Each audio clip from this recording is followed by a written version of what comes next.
Hey guys, welcome back to the channel. This is story about what if Naruto fall in love with Rias and Kuroka part 1. Before I start, please do support for more amazing content and comments for part 2. Do consider to subscribe my channel and share my video to your friends and check out the description as well. Let's start the video. Welcome. A beautiful young woman with long red hair and a curvaceous figure strode through the door into a store filled with all kinds of merchandise, ranging from simple stuffed toys to model kits from different kinds of anime and mangas. The store owner merely smiled at the teenager as she had been a frequent customer of his who had purchased a lot from his store. "Arias, what can I get for you today?" "Hello, Kagutsuchi-san." The redhead known as Rias bowed to the old man. "Has the Master Grade RX-0 unicorn I ordered arrived yet?" The elderly man nodded as he brought the box out, showing the picture of a white mobile suit with a horn on the top, its head reminiscent of a unicorn. "Just came in this morning." Rias beamed happily as she handed out the correct amount of money needed to purchase the item. "That's great, thank you so much." The man simply smiled and lightly chuckled at how such a beautiful girl like her can be such an otaku. "My pleasure, you have yourself a nice day now." "I will thank you once again." Rias then turned around and made her way out the door, happily holding her newly purchased item she will be spending the entire night and tomorrow assembling. Now you are probably wondering, who is this girl? What is so special about her? The answer that it's simple. She is Rias Gremory, heiress to the Gremory clan of devils in the underworld. That's right everyone, she is a devil, a living, breathing devil of the underworld. And she is an otaku. Deciding that she will take the train this time, she stepped into the train station. Sitting down on the bench, she looked to her right to see a young man her age or probably a year or two older than her. He had golden hair and the bluest eyes one could ever have. But most of all, he had the most distinct whisker-like marks on his face. "It's the whisker marks, isn't it?" the young man asked with amusement laced in his face. "Oh." Rias flushed and looked away. "Sorry, but yeah, it's the whiskers." The young man chuckled and smiled, using his hand to comb his hair. "I get that a lot, you wouldn't be the first, that's for sure. Still, I'm really sorry for being rude." "It's alright." The man shrugged before looking at the contents of her bag. "Master Grade RX-0 Unicorn Gundam, didn't that just come out today?" She nodded enthusiastically. "I pre-ordered it, I'm going to be spending the entire night assembling this, I'm so excited." "Well, at least it's nice to meet a fellow nerd, a rather beautiful one at that." "Oh, thanks." She flushed a light hue of pink at the compliment given to her. TT was strange, this young man her age was a simple human, and yet he intrigued her. Before she could say anything, her train had arrived. "Well, this is my ride, I'm Rias by the way, Rias Gremory." "Naruto," he told her, "Naruto Rieger." "Well, it's nice to meet you, Naruto-kun." Rias waved as the door closed, getting a return wave and a soft smile that made her blush. "He's interesting." "Rias Gremory," he thought as he repeated the name in his head. "To think I would meet someone like you here of all places, never thought a devil would be a Gundam fan." Standing up and watching the train leave, he activated a device, digitizing his body and rendering it invisible to the naked eye. He was no ordinary human. The three factions, the ones behind the works of the world, angels, fallen angels, and devils. These three supernatural races had existed since time before, and long ago they were at war. Long ago there was a war that nearly destroyed it all, a war between the three that ravaged all. Of course, records of it could be found in any biblical history, in any library, and through any historical researcher. But of course this was all supernatural, and as time passed humanity believed less and less of it, further weakening the kingdom of heaven as believers were turning into a premium. Time came and gone, and what was left of Christianity, which was still one of the dominant religions in the world, amassed mostly in the Americas and Europe, these were all that was left since the birth of atheism and the beginning of Christianity's decline. Now the angels are holding on to what is left of what they have. Well, they still remain strong, they are from what they used to be long ago. Even the devils did not have it easy, for they had just recovered from a civil war to overthrow their previous leaders who wanted to continue on with a three-sided war, a war that no longer held any meaning. Now under the new leadership of four Satans, they had finally enjoyed the peace that many devils had longed for. The fallen angels on the other hand resided somewhere in the underworld that had been granted to them by the newly reformed devil government. For all three factions, they signed a treaty known as the Kuoh Treaty. It was here that all three of them signed a treaty of both peace and friendship. Along with the agreement, they will all combat the new threat known as Kuoh's Brigade, a rogue faction that threatens the balance of peace. But deeper into the shadows, there was a faction of humans with power thought impossible by most, a power that rivals the three factions. It was a power not of magic or any supernatural power, but it was a power created through the intellectual minds of humans. A faction that has yet to be known, yet in the eyes of all, it was just a regular PMC. A simple private military company with extensive resources to build the most advanced weapons to date. But none of the three factions know what they were truly capable of. Reports of dead rogue fallen angels and devils were immediately covered up. Confusion spread as each of their bodies were littered with bullet holes. While the three factions were unclear as to who killed them, it became clear that some sort of human-made weapon was created to hurt and kill them. It was most certainly frightening news. As they investigated the areas where the rogue fallen angels and devils were killed, they detected no trace of anyone who killed them. It was as if the humans suffered no losses whatsoever. It was just inconceivable. No human or humans should have this kind of power roaming freely. Year 2035 AD. Somewhere in Eastern Europe, a four-man squad of soldiers plus one clad in black armor with the symbol of an orange skull on their soldiers crept through the dark alleyways of Country D. Behind the squad was a single soldier wielding the newest incarnation of the Kalashnikov series, the AK-470, a complete revival of the original design without its faults, using the famous 7.62x 39mm round, but no longer suffered from its infamous kick of a recoil. It was as accurate as an American-made M16 rifle and fired just as fast. Strapped to his back was a custom-made bolt-action sniper rifle with a suppressor installed. The man was a good 6 foot flat and bore a well-built body, not too muscular yet not too thin, in short he had an athletic build. Unlike the four other soldiers who wore standard gear with the Overmatch Armix helmets, he wore the new Daedalux Lantex 2 helmet, a white round triangular designed helmet with improved HRV. HRV stands for Hyper Reality Visor, a real-time viewing system that detects biodensity and heat. It was a system built somewhere in Germany and was only made known to the soldiers working in the PMC. Not even the world's militaries have this kind of technology. The United Nations had very little knowledge of this upstart private military company, but they all were increasingly worried over the superior weapons, training, and technology they possessed for their soldiers. They had tanks that could transform their treads into spider legs for increased mobility when in a tight situation. They were the world's leading PMC, and nobody didn't want to mess with them unless they were dumb enough. There's the building. The squad leader said as he raised his arm to stop the others behind him. I'll take overwatch in the next building. The extra soldier with the Daedalux helmet said, pointing to the building next to their target. I can set up and get a good view from there. Once I'm up there, have your men ready to storm in. Yes, sir. The sniper then made his way up, using his body to leap up the walls and grab onto the ladder. Parkour was what it was called, using the human body and surroundings as propulsion to get from point A to point B, with the focus of maintaining as much momentum as possible while still remaining safe. It had become the primary training discipline for these mercenaries. Scaling the ladders, he vaulted over to the open window before reaching the roof, where he was given a good view of the half-finished building across from where he was. There he saw 5 fallen angels discussing their plans on what to do next. He couldn't quite hear what they were saying, but it seems their leader was quite upset. Setting his Kalashnikov down, he grabbed his sniper rifle and trained his crosshairs directly at the 5 fallen angels as his HRV saw through the brick wall. Hammer 2-1, this is Disciple. I'm in position, go in on my signal. Copy that, Disciple, moving into position. How are a bunch of humans this powerful? It's just not possible. The lead fallen angel roared, they're humans, they're supposed to be weak and fragile. Well, apparently we were wrong. A female fallen said while nursing her wound from a gunshot wound, and their bullets hurt, I mean really hurt. They have bullets that can kill us, bullets made of Damascus steel. This can't be happening. Another said as he looked at his fellow fallen angels while healing the wounded one.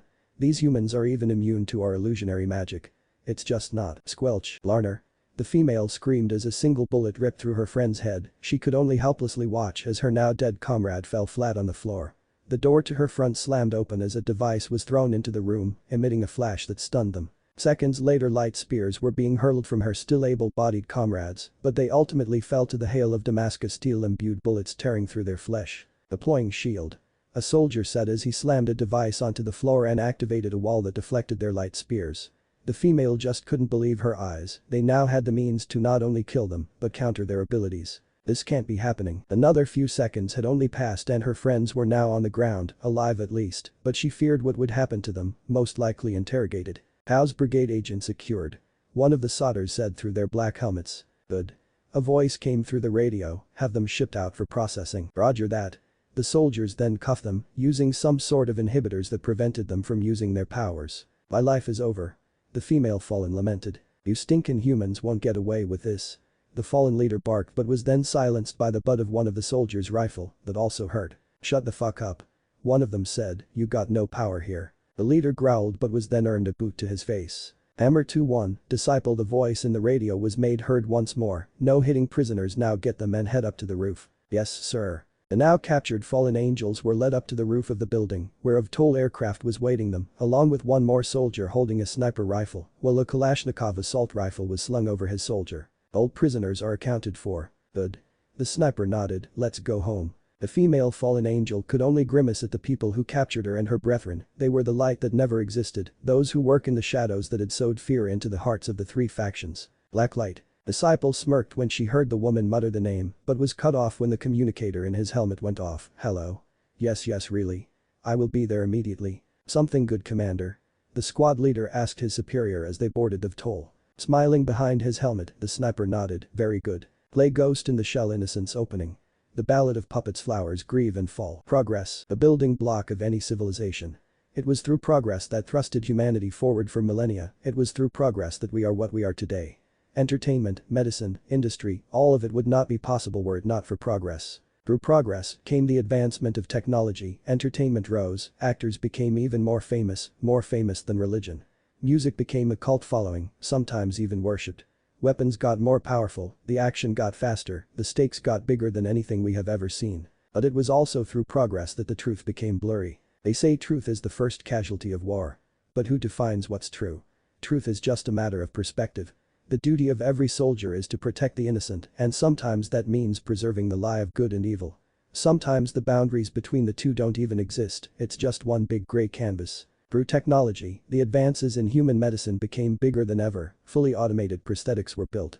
Genetic augmentation. DNA upgrades, altering the human body to make it whatever you want to be, pushing the boundaries of the limitations of the human body. Not creating perfection itself, but coming close to that. And perhaps through technology, we can even cheat death. Images of people throwing firebombs and whatever they could find at buildings. Multiple riots have been occurring all over America as Humanity Front purists are attacking limb clinics everywhere. We cannot just stand by in silence and watch as these scientists play God, a purist declares in front of an audience of thousands of people in Detroit. The scene then jumps to a scientist from the Rieger office in America, makes a public statement in front of a large building with the symbol of a DNA strand, with a pair of hands holding an apple in front of it. Playing God was never our intention, and it will never be our intention.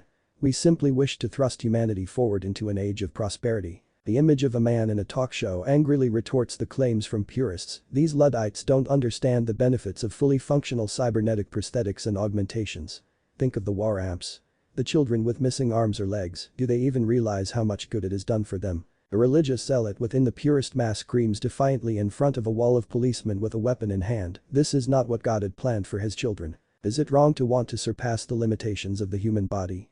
Is it wrong to wish to better ourselves for the benefit of all? This isn't about technology, this is about right and wrong. Do you think the retinal chips you buy at the mall are high-tech? A researcher retorted, our military is light years ahead of that. The things we use to heal ourselves, they use it to literally turn humans into weapons. The notion that the United States sponsors some sort of super soldier program is not just untrue. The scene jumps from a politician talking to reporters to a battlefield where 3 soldiers are seen through a heat sensor with 1 soldier not having any heat on his legs, arms, and eyes. It is patently absurd. Next question. The scene jumps back to the researcher, neural control, voluntary limb replacement. This is happening. The only thing holding us back is how far we are willing to go. End song. Blacklight. Ascension. Chapter 1. Mankind divided. Munich, Germany. Rieger Hospital. Where is she? A young man of 20 years with blonde hair and blue eyes and noticeable whisker-like marks on each cheek asked the nurse in the reception, to which the reply he got was her pointing at the direction and the room number. The man ran through the large hallways of the hospital, where he has stopped at room number 900 on the 9th floor of the hospital. There he had a look of happiness when he saw a beautiful woman with long black hair and golden eyes, holding a newborn baby wrapped in a blanket with hair as gold as his, but had the eyes of the woman. Kuroka. The woman lovingly smiled at the man at the door, tears of happiness flowing down her eyes. Naruto. The man known as Naruto slowly walked into the room and leaned down, their lips meeting in a loving and passionate kiss before it the infant. He's beautiful. These hours. Kuroka whispered as she was still crying tears of joy, you gave me a future for my people. I promised you, didn't I? He sat down beside her and kissed her forehead. I love you so much I can't believe it. I'm a father. And I'm a mother.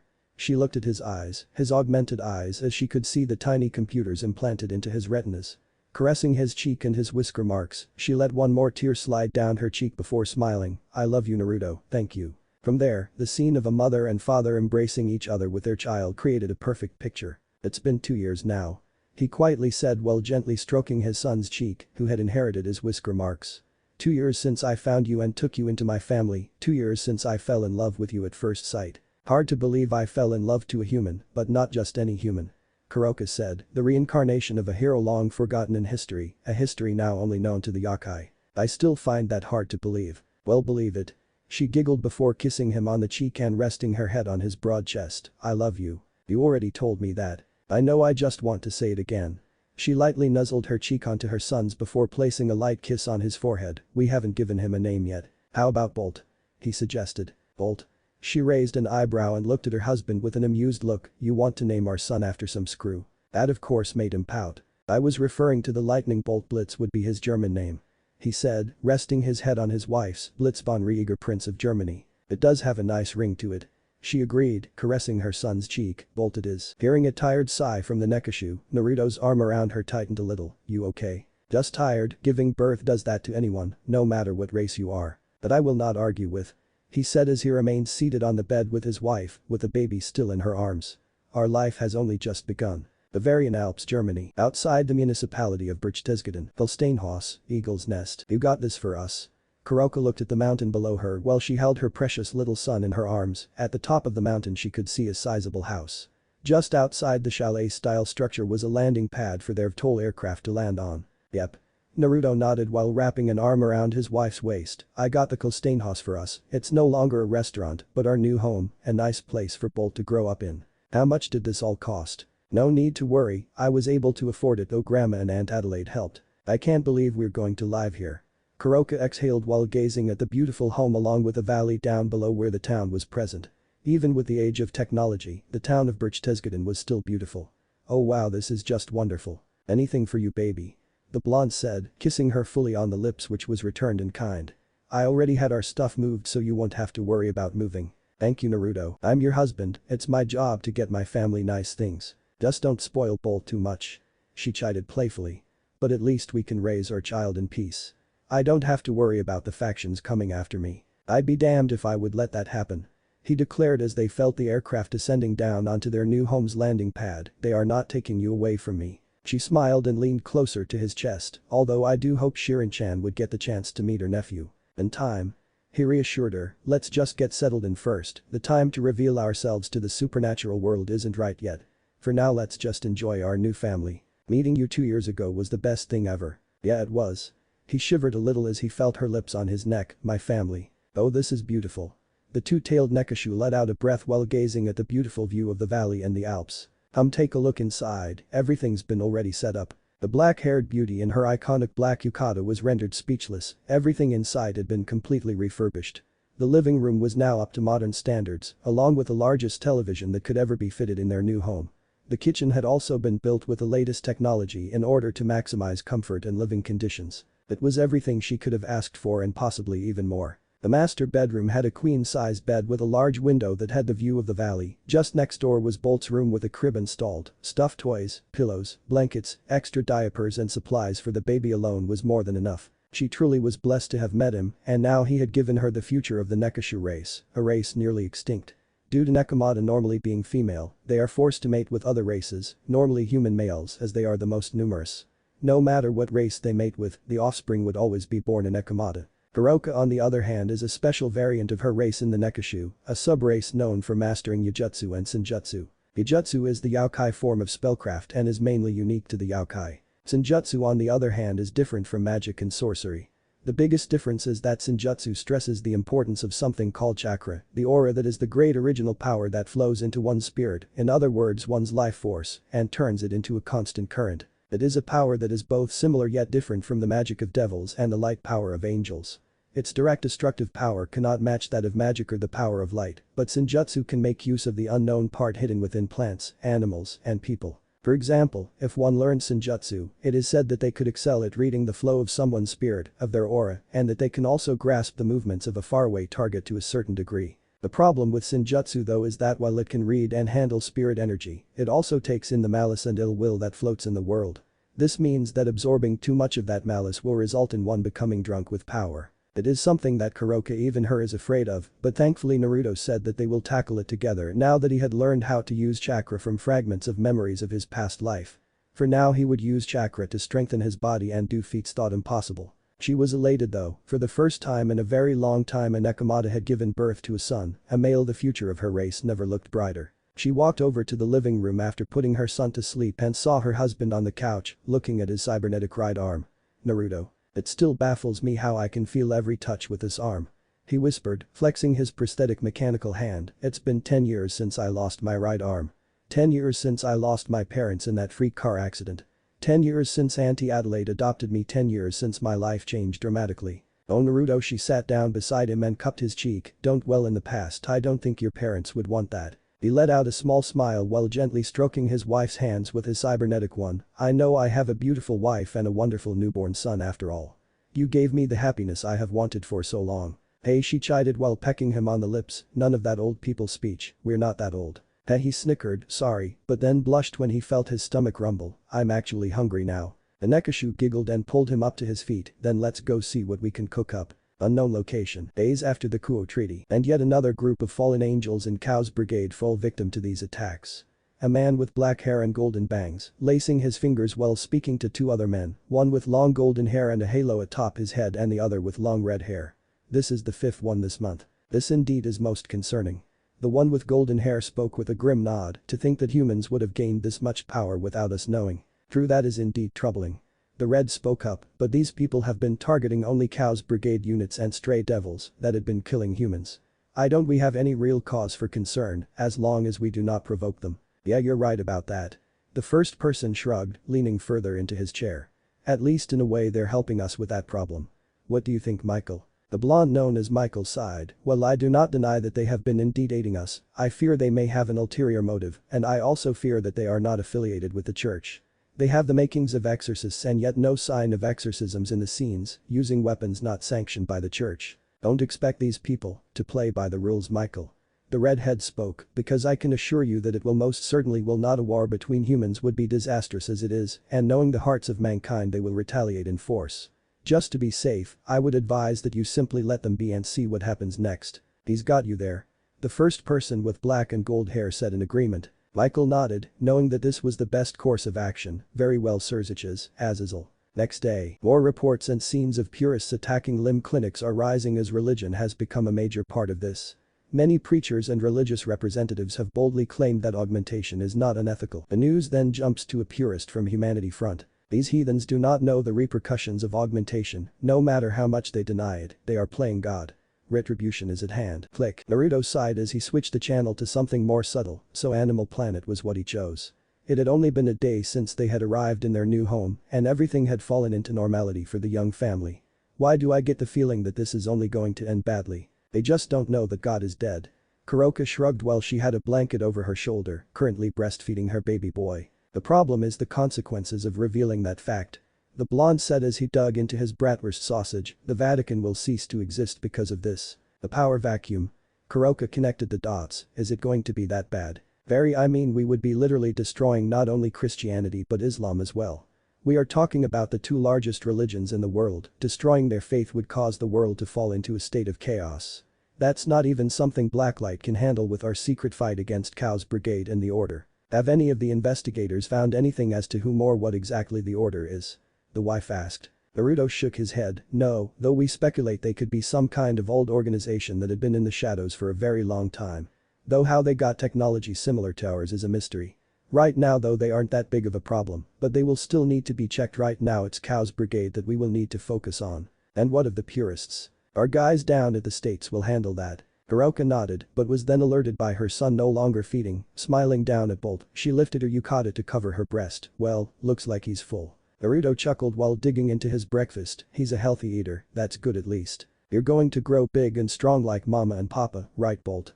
Kuroka cooed, getting a yawn from her son while she held him up and placed him on her shoulder so that he could burp. You know, Naruto placed his head on his hand while looking at his wife, I find it hard to believe that someone like me was so lucky to have a wonderful wife like you. The Nekashu giggled while gently patting her son's back, I've lost count on how many times you've told me that. It's still true. You're a wonderful person, Naruto, I mean you took in a criminal like me. You're no criminal. He denied, you protected your sister, family always comes first. But it nearly got her killed in the process. She solemnly said. You didn't know something like that would happen. He gruffly said, there are just some circumstances we just can't control, all we can do is pick ourselves up and move forward. Yeah, she said, giving loving looks to her husband and precious baby boy. He's going to be a lady killer when he gets older. Naruto said whilst chuckling, I just know it. No, he won't. Kuroka haughtily declared he's not allowed to date until after he's married. Honey, Naruto deadpanned, are we seriously going to discuss his love life? He was only born a few days ago. I stand by my statement. Naruto could not help but smile at how cute she looked being all haughty and wet-knit. It was just one of the many traits he loved about her. He truly was the luckiest man in the entire universe. So what's on the agenda today? She asked him while she placed him on a crib near them as she resumed her breakfast. Nothing, I got a few reports to file out, but after that nothing really. So a family outing? She asked with a hopeful, earning a nod from her beloved. Family outing indeed, my fair maiden. Down in the town, Bolt had become a smash hit as flocks of women young and old came to see him. All making awes as they cooed at him. Thankfully Bolt was asleep when they were all flocking over him and he hadn't developed his eyesight yet. Kuroka had already explained that Nekomata developed their eyesight after a week of birth. You two must be very proud. An elderly woman said while patting the father on his shoulder, your son looks like you. But he has his mother's eyes, that itself is the best trait he ever got. Kuroka to her credit simply flushed a light shade of pink, he always had his way with words. Her flush only brightened at the many young women cooing at the sweet words he had given her. I wish I had a man like that. She's so lucky to have married Count Rieger. That only inflated the Nekashu's ego, she really was lucky to have snagged a man like him. Well then, Naruto began, if you will excuse us, I would like to spend some quality time with my family. Of course. The elderly women nodded while the young women pouted, all of them wanting to look at the baby more. The day's outing was wonderful. Kuroka had thoroughly enjoyed spending time with her husband and newborn son. As soon as they got back, Naruto had gotten a call on his phone and she knew what it was about. It was time for him to go work. Ja? He asked as he spoke to the phone. Yeah, I'll be there, see you then. Work? She asked him with a sad look as she set her son down on the crib in the living room. Yeah, he smiled sadly while giving her a kiss. I'll be back before you know it, my heart. Just be careful out there. I will. He said, kissing her passionately once more before kissing his son's forehead. Go ahead and order dinner if you want. Okay. Several hours later, somewhere deep in the Arctic Circle en route to the Pacific, fully geared and holding his AK-470 and custom-built sniper rifle, he boarded the VTOL aircraft and no sooner than that it lifted off into the air.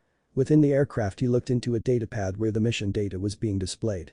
Apparently there have been a few terrorist attacks in Japan's limb clinics and to his luck the terrorists have been traced to a small town. Kuoh, the town his wife Sister Shirin was currently residing in. Sir, the pilot snapped the man out of his daydream, we're approaching the Sfaxi. Thank you, alert the ship that I will be arriving shortly. Yes, sir. The Sfaxi class of submarines was a testament of Rieger Industries' technological and military capabilities. Well, it would be a testament were it not for the fact that it was kept secret to the entire world. It was a fully functional, fully underwater aircraft carrier that has been powered by a nuclear fusion reactor that was encased within a container that should the ship be destroyed, the reactor would be still intact, preventing any radiation from spreading. It was a massive ship, 433.3 meters long and 75-meter wide vessel. It dwarfed the already massive Boré-class submarine that superseded the Typhoon class currently being used by the Russian Navy.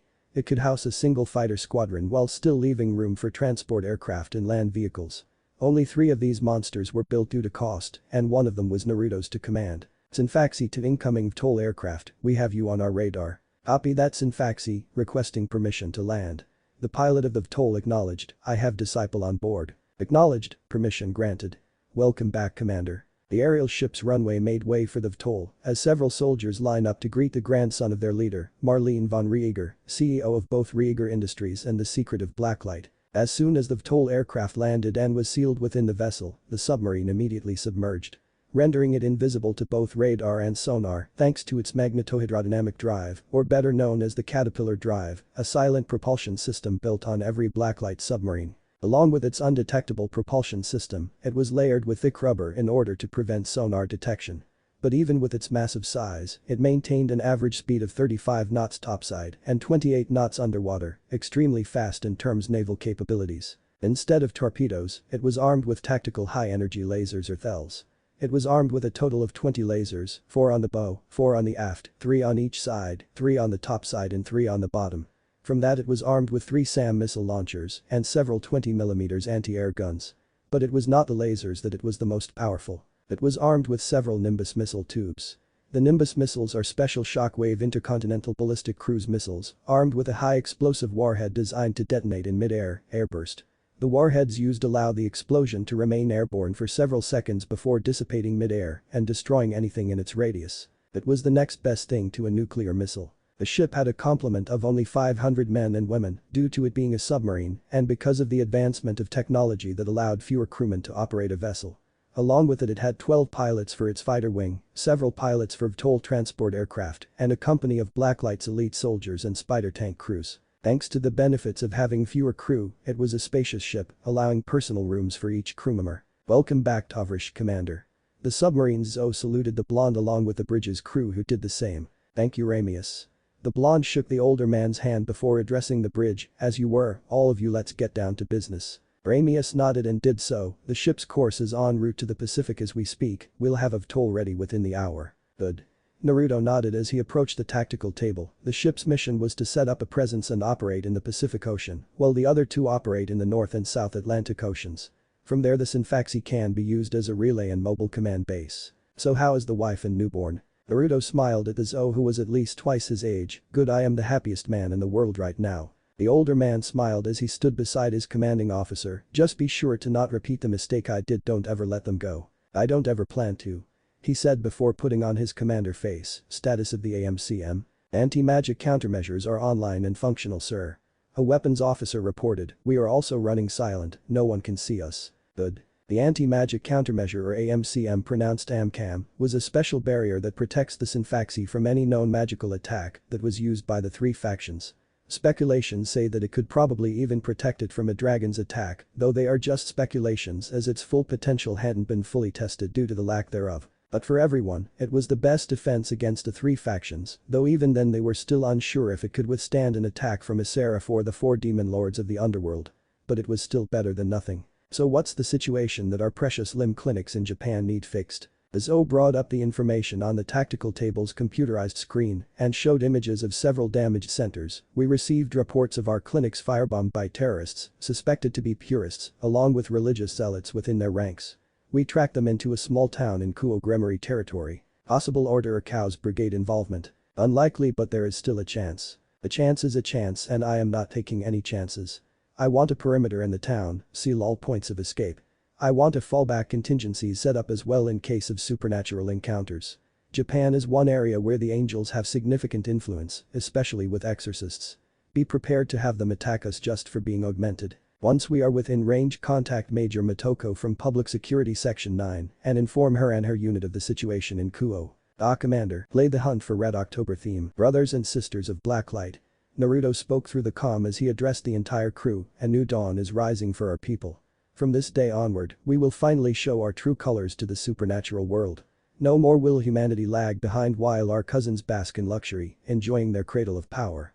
From this onward, we will stand among them as equals. Helm, set course 093 to 0115, ahead full, time to go work." Outside the large vessel, deep beneath the Arctic Ocean, the Sfaxi engages its optical camouflage and other stealth systems as it makes way for the Pacific Ocean. Flanking the beast were two Aquila-class Shuka B attack submarines that had been retrofitted with the same kind of weaponry. Following the beast, they engaged their own cloaking fields. Plan A never works, it's a universal fact. Yes. Sfaxi from the Ace Combat universe and one of my absolute favorite super weapons. I also guess who Marco Ramius is if you are all Tom Clancy fans. Amic. Tachikoma's take on God. "Hi, Mr. Naruto." The blonde turned around to see a blue four-legged bipedal walking tank just roughly over 7 feet tall. It had a pair of three-fingered arms with what appeared to be machine gun barrels installed in the center. Along with it had a snout that housed a 50mm grenade launcher. "Hey Tachikoma, how are you today?" "I'm good." "Say, you know about that existence of God thing that I had trouble understanding before?" the robot asked, getting a nod from the blonde. "I think I understand it now. Maybe, just maybe, it's a concept that's similar to zero in mathematics. In other words, it's a symbol that denies the absence of meaning, that meaning that's necessitated by the delineation of one system from another. An analog, that's God. In digital, it's zero. What do you think?" Through the entire time, Naruto simply stared at his robotic friend, not knowing exactly what to say about it all. "What I'm getting at is this: the basis of our design and construction is digital, right? So for the time being, regardless of how much data we accumulate, none of us will ever have a ghost. But for analog-based people like you, Mr. Naruto, no matter how much digital components you add on through cybernetic prosthetics, your ghost will never diminish. Plus, because you have a ghost, you can even die. You're so lucky." Naruto simply could not comprehend what he just said. Sure, he already has a degree in cybernetics and technological science and development, but hearing it from a robot was just well. I take it back, you guys are weird. Japan, 0600 hours. Town of Kuoh. It was early in the morning, but no one dared come out at the sight of soldiers clad in black armor and holding weapons that looked like it could you 1,000 times over. Everyone knew the reputation blacklight soldiers held, and everyone knew that provoking them was a bad idea. All they could do was watch from the windows or the sidelines as a soldier's upper half of his body peeked through the hatch of an AMZ-26 Badger IFV striding through the streets, heading straight for the center of the town. Motherwill, this is Disciple Actual. Naruto spoke through the radio as his IFV drove through, approaching town's warehouse district. Copy that, Disciple, we have you on visual, just keep moving forward. Understood, Motherwill, Disciple out. Within the IFV, 3 other men were readying their weapons, all of them bearing the same uniform Naruto wore, along with the new Daedalus Lant X2 helmet. Once we're in the area we move fast and quiet, they already know we're here since we woke up the locals. Tread carefully and make sure we all come back home safe and sound. Yes, sir. Was the collective agreement of the rest of the squad. As the armored vehicle approached the warehouse sector, the squad was put on edge, everything was quiet, not even the sound of a rat could be heard. Slowly and quietly the squad exited the vehicle, while the IFV scanned the area for any movement. Baptist, what do you got? Nothing on the scope, sir. Answered the IFV's gunner. Not even a single fucking heat signature. I don't like this. Neither do I, Baptist. The blonde then gestured his hand forward, ordering his squad to move up. With their backs pressed up against the outer wall of the large warehouse, they slowly crept up to the door that was barely open. The distance between the door and its lock was only an inch. Naruto took a small peek and saw the lights were all out. Night vision on. The squad nodded and activated their low visibility optical display. Through their eyes, all they could see was black and white seen through their helmets. As their commander slowly and carefully opened the door, their weapons were trained on it, as well as their surrounding area in case if an enemy tried to flank them. Move in. Silently and quickly, they entered the warehouse, alerting no one in the present area. Nothing on scopes, you? Clear. Clear. Nothing here, sir. Person, hit that light switch. Yes, sir. The soldier did so, but as soon as he did, he could not believe what he and the rest of the squad saw. Lights are on, what the fuck. Chapter 3. It's nice having friends. 0700 hours. Disciple squad sat in their IFV as the rest of the units move into the warehouse sector, already moving the dead bodies of children the squad found in the building. Those were all little kids. Corporal Ray Person muttered, those were all fucking little kids, man. That ain't right. They were augmented, not physically outside augmented, but all of them had some sort of heart implant. So now we have fucking purists killing kids because they weren't human enough. Ray exclaimed, that ain't fucking right. Always knew those purists were fucked up. Sergeant Andre Baptista said as he looked through his gunner's sight, but damn hombre, they just got even more fucked up. It's weird. Sergeant Bradley Iceman Robert spoke up, not a single person in this town knew what happened here. It just makes them all suspects in our eyes. Naruto muttered, handing an MRE pouch to Ray, the world is just a playground for all those damned higher races. Do you think the fucking church supports the purists? Ray asked. I wouldn't be surprised if they did. The blonde replied as he leaned into his command seat. How many kids were in there? Around 20 bodies, give or take. Brad said, most of them haven't even hit 10 yet. Fuck me. Ray cursed, if I ever find the son of a bitch that did this, I'm going to enjoy ripping his guts out. Dead in line, Ray. Naruto was about to say more when his radio went off. Word from HQ, sir. The 4th squad member, Lance Corporal Klaus Steiner, handed the radio to his commander. Disciple here. The blonde spoke to the radio speaker, yeah, area is secure, no casualties reported besides the bodies we found, so our next order is to make contact with the Gremory. Alright, we'll do that as soon as possible. Disciple out. So we finally meeting them? Naruto nodded, time to make ourselves known, we'll be meeting with the Gremory at Kuoh Academy this afternoon. So everybody get some needed rest, we'll be using the warehouses as a temporary base. What about the one where we found the kids? Destroy it. He ordered before turning to look at a passing female soldier, Jenna, inform the company that we'll be using the warehouses as a forward base. Yes, sir. Felsteinhaus, Bavaria, Germany, are you okay? Yeah, the blonde nodded through the computer screen as Kuroka looked at him with concern, didn't like what we found in that warehouse. There was nothing you could have done, just be thankful they will be getting proper burials. Naruto nodded, I just can't believe they would go this far. I'm just glad you're okay. The Nekashu said with a somewhat sad smile, I just got word from mom that you will be meeting with the devils today. We are. He confirmed, time to make ourselves known, I just hope it all goes well. You'll be meeting with Shirin like you promised. Yup. Kuroka smiled as she cradled her sleeping son, when will you be back? Soon I hope, after we meet with the Gremories I'll see what I can do. I just have a feeling that something is going to go down after this. I'll see you then, my heart. Kuroka said, placing her hand on the camera screen, which Naruto did the same. I love you. I love you too. As the video turned off, the Nekashu let out a soft sigh while still holding her few days old son. Before long she heard the doorbell ring, placing her son into a crib, she went to the door and activated the security camera footage, getting raised eyebrows from her. Mom, she said as she opened the door, looking at a red-haired woman that looked like she was in her late 20s despite being older. Hello Kuroka. Adelaide von Rieger, eldest daughter to Marlene von Rieger and adopted mother to both Naruto and Kuroka. Come in. You're worried about him, aren't you? The redhead asked as she sat across the young woman in the living room. What wife wouldn't be? The Nekashu sadly smiled as she poured some tea for her adopted mother. I mean, we have only just become parents and now he has been called into the field. That's the life of a military wife, Kuroka.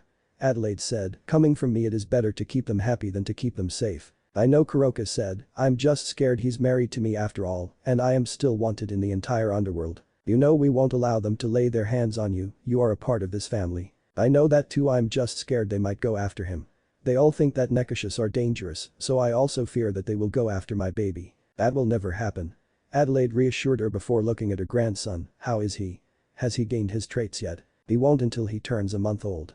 The Nekashu replied while caressing her son's whiskered cheek, though he is already starting to gain a bit of his eyesight. I just wish Naruto is here right now. He'll be back, the redhead said. Mom will be there during the first contact talks, so that will give him more than enough incentive to go home. After the talks the unit will be temporarily relocated to the Middle East. We still have problems with the religious fanatics there. The purists have gotten their ideals drilled into their heads. Naruto suspects the church is supporting and supplying the purists. Adelaide chuckled, I wouldn't be surprised if they did. After all, they don't exactly like us, they did convince Italy to withdraw from the European Union. How about the talks of Europe becoming a federation? Kuroka could not help but ask. Talks are going well, the UK surprisingly is going to back out, but the rest of Western and Eastern Europe minus Italy is all in for it. Blacklight will function under renewable contract to work alongside and train the Federation's military enforcer corps. How soon will the European Federation be official? Within the year, but training of both the army and the enforcer corps is already underway. Thanks to your contribution of chakra research, some of our soldiers have already exhibited chakra-like systems in their bodies. Glad to be of help. Kuroka smiled, I just hope that my people will be able to migrate to Europe soon. Adelaide smiled and placed a hand on hers. I am sure that once we reach out to the remaining Nekomata in hiding, we will be able to convince them. For now just wait for Naruto to come home. I will. Several hours later, Japan, Kuoh Academy. Blacklight had dismantled the warehouse used to keep the dead children. While doing that they had used the other warehouses and the sector as a forward base of operations. This of course did not go quietly, as the locals had expressed concerns as to what they were doing here. But they were assured by Japan's Public Security Section 9 that they are here under jurisdiction by them to quell the terrorist presence. In exchange for getting their help, they were allowed to set up a presence in the town. Unfortunately, that did not quell the overly growing concerns, as many of the people feared the PMC, mainly due to propaganda created by the church, but of course everyone believed it because they were the church. And everyone knows that you can never go wrong with the church. Tensions between most of Europe and Italy were high, as the Vatican had begun slandering them for no longer siding with God. But none of the Vatican had known the truth, the real truth, a truth that all of Blacklight and Europe's leaders know. The truth that could shatter not only the two largest religions in the world, but the angelic faction as well. But they weren't going to use it right away, they were saving it, waiting for the right time. For now they needed to build up, whether they like it or not, war was something that wasn't too far away. The Sfaxi on the other hand was currently docked in Blacklight's Pacific base of Iwo 2, or Iwo Jima in English. The island had come under ownership of the Rieger family a few years ago when Japan had lost interest in maintaining the place, so it had become the family's private vacation spot while building a base for its private military. Right now Naruto stood next to his grandmother within Kuoh Academy's occult research clubhouse, where the elderly woman who looked like she was only in her late 40s despite being older. As you can see, Lady Gremory, we are very aware of what goes on around here. Rias simply stared at the older woman currently holding a cup of tea as her eyes scanned the man next to her, wearing obviously advanced weapons, despite the fact that the assault rifle was a Kalashnikov, but the obvious evidence that they had Damascus steel worried her. These were the people that had been assaulting Chaos Brigade units all over the world. What are your intentions, Ms. Rieger? Right now it is simply to establish relations with you and your people, and to let them know that humanity is no longer at the bottom of the food chain. That was what she was afraid of. Rias knew that the humanity had become much more innovative over the past century and a half, they had become much more smarter and much less ignorant. The Devil Council of the noble families will certainly not like this, they had enjoyed their luxury of ruling over humans perhaps a little too much, and they were certainly not going to let this slide. She was even more shocked at the man standing beside Marlene. It was that man she met in the train station back in Akihabara. She had no idea that Naruto was the grandson of perhaps one of the most powerful women in the world. I will most certainly convey this to my brother. Well, my brother is a much more reasonable person and will most likely accept this. The majority of the council might not be so. I completely understand what you are saying, young lady. Marlene said as she maintained her small smile. Another thing before my grandson takes his leave and returns to his family. Naruto nodded and walked up not to Rias, but to Kaneko Taoju, Ria's rook, and handed her an envelope. My wife and I wanted you to have this. I am sure that you will be most surprised of the contents of this.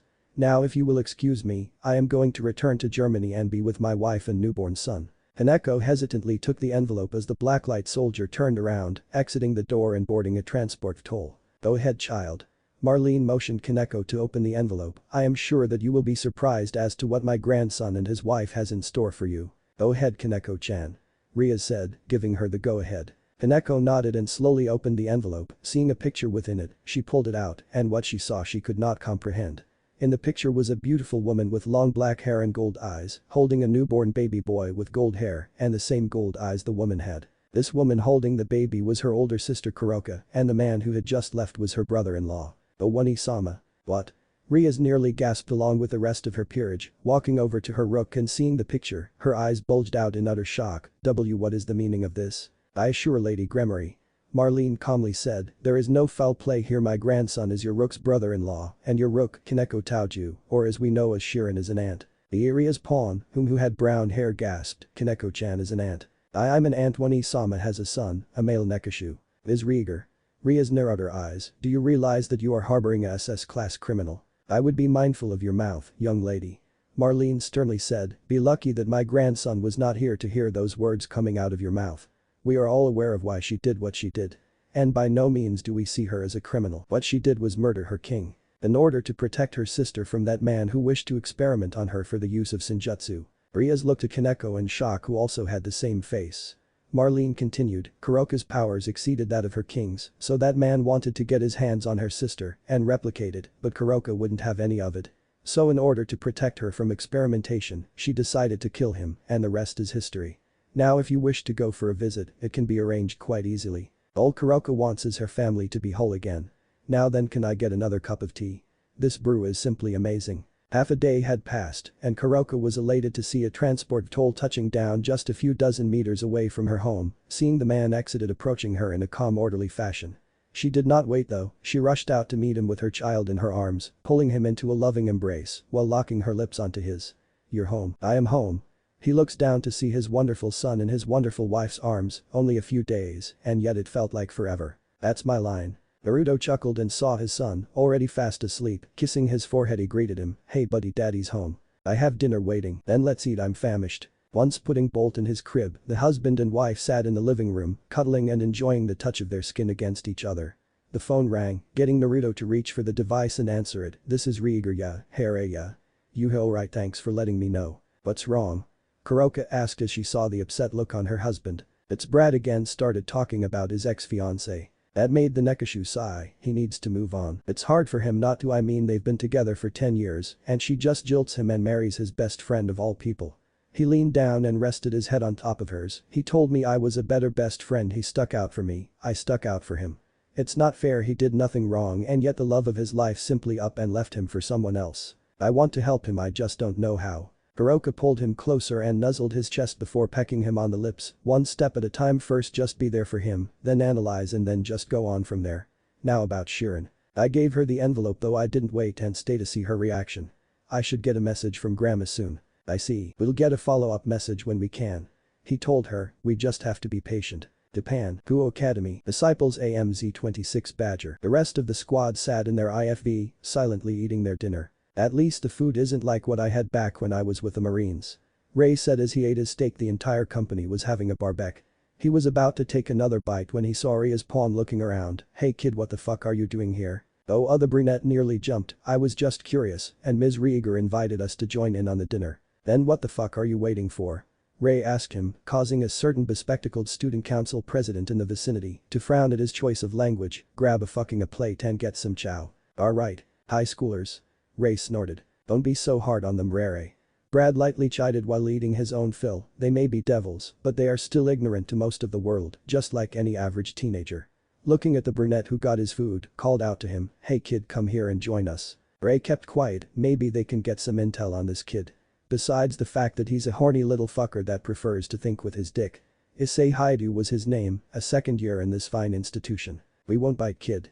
Brad told him as he moved over to allow the teenager to sit in the vehicle. Never been in an IFV before. The pawn shook his head. "Well, now you are. Don't mind Ray over here, he just likes to act like an idiot from time to time most of the time." "Screw you, Brad. You ever think about getting married, kid?" Brad asked the brunette, causing him to nod vigorously. "Oh yeah?" Issei exclaimed, "I'm going to get myself a harem." Ray nearly spat out his drink and broke into fits of manly giggles. Holy shit. Issei chose to ignore him and simply let out a lecherous grin. "I'm going to have all the oppi in the world." By word Klaus deadpanned, "He's like Ray, only worse." "Fuck you, Klaus." Brad simply stared at the boy before he spoke in a somewhat emotionless tone. "Women will always cost you money, but marriage is the most expensive way to go. If you want to pay for it, Tromley, go to Australia. For $100, you can order a whore over the phone. Half an hour later, she arrives at your door, fresh and hot, like a pizza." Issei's friend Asia, who approached them because he was there, became a bit disturbed about and couldn't help but ask, "You're against marriage, Sergeant Roberts?" Ray looked at the blonde girl, actually becoming quiet for once. Brad got dumped. Brad begun his little story as he looked down and poked his food. "My sweetheart since junior high dumps me and marries my best friend since junior high. And the best part about it." He looks at the two teenagers and gives out a bitter smile, while his voice was laced with resentment. "We're still all friends. They're that kind of happy couple that likes to hang photos of themselves all over their fucking house. Sometimes I just go over there to see my ex-fiancée doing the things that I used to do with her with my best friend. Surfing, jet skiing, even going out on simple dates like going to the movies and eating out in a nice restaurant." He smiles once more, only looking more bitter and more angrier than before, while still maintaining his polite demeanor. "It's nice having friends." Asia and Issei looked down, actually feeling sympathetic for the man. Ray remained quiet along with Klaus and the two operators of the IFV. He was nicknamed Iceman for a reason. Eurotank Panther 1A3 main battle tank. Besides Blacklight as its original designer, the list of manufacturers for the Panther 1A3 mounted combat system reads like a who's who of the biggest European auto, tech, and weapons companies. Its main cannon is of German design, its targeting system is French, its power plant is from Austria, its gearbox is from Spain. The European Federation proudly boasts this fact, but keeps quiet about the Panther's chassis, which is actually Israeli. In fact, much of the Panther's internal design and layout is borrowed from the Israelis. Much of that technology, e.g. the Merkava tank, were originally designed by Israel. By using the same hydrogen engine technology that powers the AMZ-26 Badger, the Panther 1A3 is able to go much longer with little to no refueling, especially when compared to the M5A2 and T100, making the logistical problems of supplying Panther units less troublesome or expensive. Considering the historical fuel problems of tanks during World War III, this could be a vital advantage. Much like the AMZ-26 Badger's engine, it makes little to no sound when on the move. The Panther is also equipped with a 7.62mm chain gun, which can be replaced with a high-power microwave emitter. The high-power microwave transmitter is considered a cruel weapon by critics, and a move has been made to have them banned by the Geneva Convention, though no actual notion to ban it has been made. As a result, the Panther is one of the most advanced main battle tanks in the world. It is one of the most feared main battle tanks in the world. One of the most unique aspects about the tank is that it only crews 2, instead of the normal 3 or 4. Thanks to the advancement of technology, reduction of crew numbers has lessened, allowing more space for the two-man crew, as well as the ability to house more electronic equipment to operate the tank. The commander is both commander and gunner, thanks to the multi-use systems. The driver has been given a screen in order to drive from the inside. Safety systems were also state-of-the-art. In case the tank is destroyed, the crew is completely safe, as the ammo stowage is completely separate from them, thanks to its autoloader. Automatic fire control systems as well as escape hatches on the floor were installed. Thanks to its anti-mine and explosive reactive armor (ERA) systems, the tank has been rendered immune to EIDs or improvised explosive devices. As for the name, it was a unanimous decision to name it after the best tank in World War II. After all, it was only proper that they name their best tank after such a successful design. As for armored vehicles, the AMZ-26 Badger was a favorite of Naruto's as it was a fast and well-armored vehicle.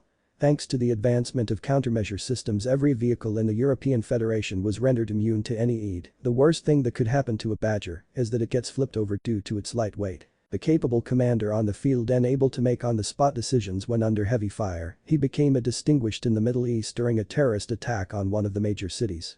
He has already refused several promotions as he would rather operate on the field than work behind a desk. A trait he had inherited from his grandmother. He was born to Alicia von Rieger, younger sister to Adelaide, and a German tank commander by the name of Welkin, though he inherited his grandfather's blonde hair for some reason. Unfortunately, 10 years after he was born, an accident occurred that killed both parents while leaving the child with a missing right arm. Though he was at least given some semblance of comfort as thankfully his younger sister wasn't there with him. Issei von Rieger, born November 3, 2020, was only 5 years younger than Naruto. The accident occurred when they were going to pick up Issei from Adelaide's place, as the youngest child had gone to visit her cousins. Unfortunately, that never happened. Now at 15 years old and attending high school in Munich, she makes occasional visits to her brother and sister-in-law. She was at least spared the grief of losing her parents as she was too young to remember. She plans on following her father's and brother's footsteps into becoming a tank commander once she graduates high school, joining Blacklight and going into the family business. So how was school? It's good, nothing special though. Issei answered, like her mother she was born with vibrant brown hair. Alicia was the only daughter to have been born with brown hair as opposed to red. That's good at least. So how about you? She asked him, how's my cute little nephew? Naruto chuckled through the phone, he's a healthy eater, he's wondering when her aunt gets to come visit. I'll be sure to come this summer. You better. Issei snorted at his joking tone, so what about you? How's work? Nothing special, just made contact with the devils and Grandma is already doing peace talks with the 3 factions. Do you think we can come into a peace treaty? They will have to. He dryly said, they can't risk war with us, a war they know they will lose, since we have the advantage on both numbers and technology. You know, Issei began, it baffles me how they have been around for a long time and yet they made no effort to advance their technology. That's what happens when you rely on magic too much, there is little to no room on progress when that happens. Though I would be lying to myself if I didn't wish it would stay that way. Issei let out a dry chuckle at his words, it's more fun when you have the advantage, huh? Yeah, I have to go, I'll see you soon. Love you little sis. Love you too big bro, bye. Click. Chapter 4. Generation Kill. 1 month later, a month had gone by since Europe secretly made contact with the 3 factions, leading them was Marlene von Rieger, first president of the newly formed European Federation. The new supernation had a GNP grid greater than the United States and its military power rivaled both the United States and Russia. With Marlene now president, Adelaide had taken over as Rieger Industries and Blacklight CEO. The Konsultanehaus house in Bavaria had become a fortress since it housed not only Naruto, but his family, with 2 of them being a part of the endangered Nekomata race. Only all of Europe had been made known of the 3 factions, and with that came varied reactions, especially from the very few religious faiths. Thankfully, riots hadn't occurred as they had been told that the government wished to establish relations with them. Though by now most of Europe no longer had that much religion in it as rumors had begun to spread as to who the angels really are. Even with all of that, life in Europe moved on, people went on with their lives as if nothing ever happened. Blacklight had been officially merged with the European Federation's Enforcer Corps, under renewable contract they will be serving alongside the military. While officially under European jurisdiction, it will still maintain its independence on missions and operations, as well as providing security and military consultation to less hospitable locations in the Balkans, Africa, the Middle East, and Southeast Asia, places where violence is a social norm. The formation European Federation caused a stir among the entire world, as well as shock at the bold move. No longer was Europe a group of nations, but an entire unified nation under a single banner. The chosen capital for the European Federation was Paris, as it proved to be not just a sound and logical decision due to its tactical relevance, but it was also a favorite spot for tourists. Not all reactions were positive. The United States had every reason to be concerned, as Blacklight had quite a number of former US soldiers being employed into the PMC, not to mention a number of them had been granted citizenship. Russia too was also concerned. The Europeans had begun production of expanding their military, causing the Russians to join in on the arms race, something that hasn't happened since the Cold War. The United Europe had become a global superpower, and this time they are playing for keeps. Holsteinhaus, Bavaria, Germany. Naruto was now getting ready for his assignment, now that European Federation Enforcer Corps is now in full swing. His 1-month-old son with his cat ears in full view was sitting on a baby stool, playing with his food. Bolt. Kuroka light chided her son as she whipped the baby food off his face. Don't play with your food. Baba was all the infant could say while smiling and giggling at his mother. Honestly, The Nekashu light smiled as she wiped the mess away. I fear you will be so much like your father when you grow up. Hey, Naruto whined, I turned out great didn't I? Thankfully yep. His wife squealed and laughed when she felt the strong arms of her husband pull her close, capturing her lips in a loving kiss. Vanilla I like vanilla. Naruto Kuroka moaned as her eyes turned to their son who was now staring at them, clapping his hands. Bolt's watching. He chuckled and pecked her lips one more time before grabbing his bag. I have to go. Kuroka sadly smiled as she pulled him into a hug. Take care of yourself. I will. He nodded and leaned down, kissing his son on the forehead. Take care of your mom you hear. Abba. Bolt patted his father's cheeks while giggling at the kiss he received on the forehead. Feeling her husband's lips one more time, she watched him go out the door. She had been content in becoming a housewife, tired of the constant fighting she had endured before meeting him, tired of the constant running. Now she had been given a wonderful chance to simply settle down without the fear of devils coming after. She had been given love from the most wonderful man in the world and was blessed with a son. Life can't get any better than this. Breathing out a sigh, she returned to look at her son who once again made a mess of himself. Didn't I just clean your face just now? Abba. Kuroka giggled, wiping the mess off his face before planting kisses all over his face. My baby boy, you're going to be so much like your father. Several hours later, Japan, town of Kuoh, the toll aircraft touched down in the warehouse district where Blacklight had currently set up shop. In there was D Company with Naruto's men waiting for him. As he set foot onto the hard pavement, he was greeted by salutes from every soldier he passed by. Approaching his AMZ-26 Badger infantry fighting vehicle, he was handed a datapad. Resupplying is just about done. Whatever this mission is, it better be interesting. Naruto nodded as he placed the datapad down before climbing up on the vehicle that had the insignia of a grinning fox. Good to be back, but at the same time bummed that I'm away from the love of my life and little bundle of joy. We'll be back in no time, sir. The soldier said. Yeah, he had a distant look while flexing his cybernetic arm. Where's my squad? About that, Sirzicha sort of wants us to, spit it out, Corporal. We're babysitting. What? Warehouse 11, office room, what? The Blacklight soldiers winced at the loud tone, while Adelaide, the new CEO of the PMC, sat there behind her desk, calm and collective. To be honest, she wasn't surprised that her son was angry. The Lord of the Underworld wants me to take some high school student, have him wear our armor, and ride with us like he's won us. Naruto, I know this sounds ridiculous. Ridiculous, Naruto snorted while his tone still sounded angry. This is insane. Standing there and recompassing himself, he cleared his throat. So who am I taking? Issei Haidu, Adelaide bluntly replied. The blonde closed his eyes, trying his best to keep his anger in check. They want me to take the one boy who is too horny for his own good. The one guy whose only brain is the one between his legs. The one guy whose dream is to become some stupid harem king. They want me to take that guy. Adelaide looked sheepish but nodded, yes, that guy. Oh no, Naruto moaned in despair as he sat down in the office room. Are they trying to get me and my men killed? I will not have some horny incompetent fool in my unit. No, scratch that, the entire company. I understand you're upset. The blonde deadpanned, I am livid. They want me to take some child, some inexperienced buffoon, and not only that, but he hasn't even graduated high school.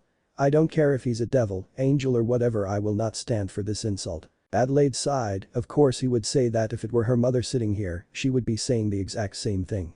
Those two can be so like it's scary. You have orders, Lieutenant Commander. Gritting his teeth, before sighing in resignation, he nodded and saluted his mother. Yes, ma'am. Seeing her adopted son make his way out of the office, she looked to her left and gazed at a picture of her younger sister, Alicia von Rieger, the mother of Naruto. Oh Alicia, if only you were here. Naruto grumbled his way towards his squad where Ray, Brad and Klaus were maintaining their weapons inside the IFV. Hey boss. Ray nodded at his commanding officer. Why the long face? We're getting a new guy. Already? Klaus raised an eyebrow. Who are we getting? The horny kid. The entire squad went silent and stared at the blonde. Whoa, back the fuck up. Ray raised his finger. We're getting the kid who is possibly more hornier than me. That same kid who uses his dick as a brain. Naruto could only grimace as he nodded. Yes, Sirzicha has requested that we take him with us. Letter says he wants us to show him and teach him how to fight properly. Wonderful.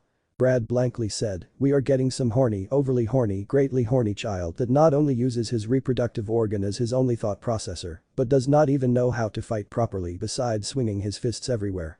Not to mention he has a talking gauntlet. So where is the FNG? We are to pick him up at Kuoh Academy. The blonde said as he swapped his Kalashnikov for the newer Bal-27 bullpup assault rifle. So mount up, we've got some babysitting to do. Fuck me. Ray cursed as he put and the rest of Disciple team closed the lids on their helmets. Yo Rudy, Baptist. Get in the vehicle, we got some babysitting to do. The Cult Research Club building. This is unacceptable. Rias roared, I will not allow my precious Issei to go with them, I will not. Serzic sighed, he knew that his little sister was going to be difficult to talk to, but he didn't think it would be this difficult. Rias, the agreement has been made and you didn't even think of consulting me. The demon lord winced, I'm sorry, you better be.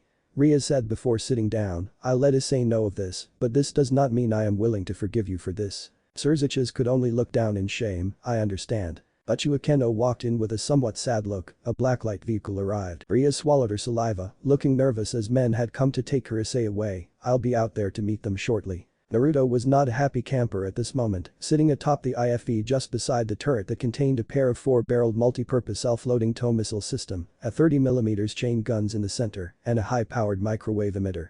This system has both lethal and non-lethal settings. The non-lethal setting can quickly disperse groups of infantry by inflicting an intense sensation of being burned alive, while not actually causing any physical damage. The lethal setting is much more fearsome, and some commanders prefer not to use it as the end results could only be described as horrific. The only one known commander to use the lethal setting on a frequent basis was none other than Lieutenant Commander Naruto von Rieger. The microwave emitter was an extremely controversial weapon as when its lethal setting is used, it was known to literally melt a man's skin of his bones, leaving nothing but their bony remains. No infantry was safe from it, not even light vehicles were safe as the weapon it would melt of the metal, sometimes literally fusing the occupants together with the vehicle. It was that much of a controversial weapon. He sat there as he spotted a certain red-haired 18-year-old young woman with her peerage walking out of the small building. Dropping down onto the ground with his squad already waiting, he approached the group. Lady Gremory, Lieutenant Commander. Rias nodded before looking at the blonde in the eye, I would like to tell you that I did not agree to this. That makes two of us. He replied in kind as looked at Serzic in the background for a second before returning his eyes to the heiress, I did not agree to it either, but it seems politics has a way of screwing us over. I agree. Kaneko spoke up as she stepped forward, how is One-sama? Naruto smiled and looked at the petite girl that is his sister-in-law, she should be preparing dinner right now, though unfortunately I am not there to join her. If you want to go visit her you are more than welcome, just be sure to contact my mother to arrange for transport. The Nekashu nodded as Issei stepped forward. Brad Naruto turned his head, do we have a support gunner? The 28-year-old man shook his head. The blonde squad commander returned to look at the boy, grabbing a light machine gun and handing it to the brunette, we have one now. Watching her beloved go, Ria's heart broke that he had been chosen to be in such dangers where human-made weapons designed to kill devils and angels existed. Times are changing much to the ire of many of the noble houses of the devils. A shadow was covering their world, a dark and terrifying world where her race was no longer at the top of the food chain. I don't like this. Akeno said in a tone that was not like her, they're sending him into the unknown, can we even trust them? I can trust Naruto Oni-sama, Kaneko said, much to the surprise of others, he is a good person. I hope you're right, Kaneko-chan. Rias said while letting out a sigh, I hope you're right. Few days later, somewhere in Afghanistan, nothing wrong with me, nothing wrong with me. Something's got to give, something's got to give, something's got to give. Ooh. Let the purists hit the floor. Let the purists hit the floor. Let the purists hit the floor. Issei ironically could barely stand the testosterone-filled transport vehicle as his fellow squadmates were singing a bastardized version of Let the Bodies Hit the Floor.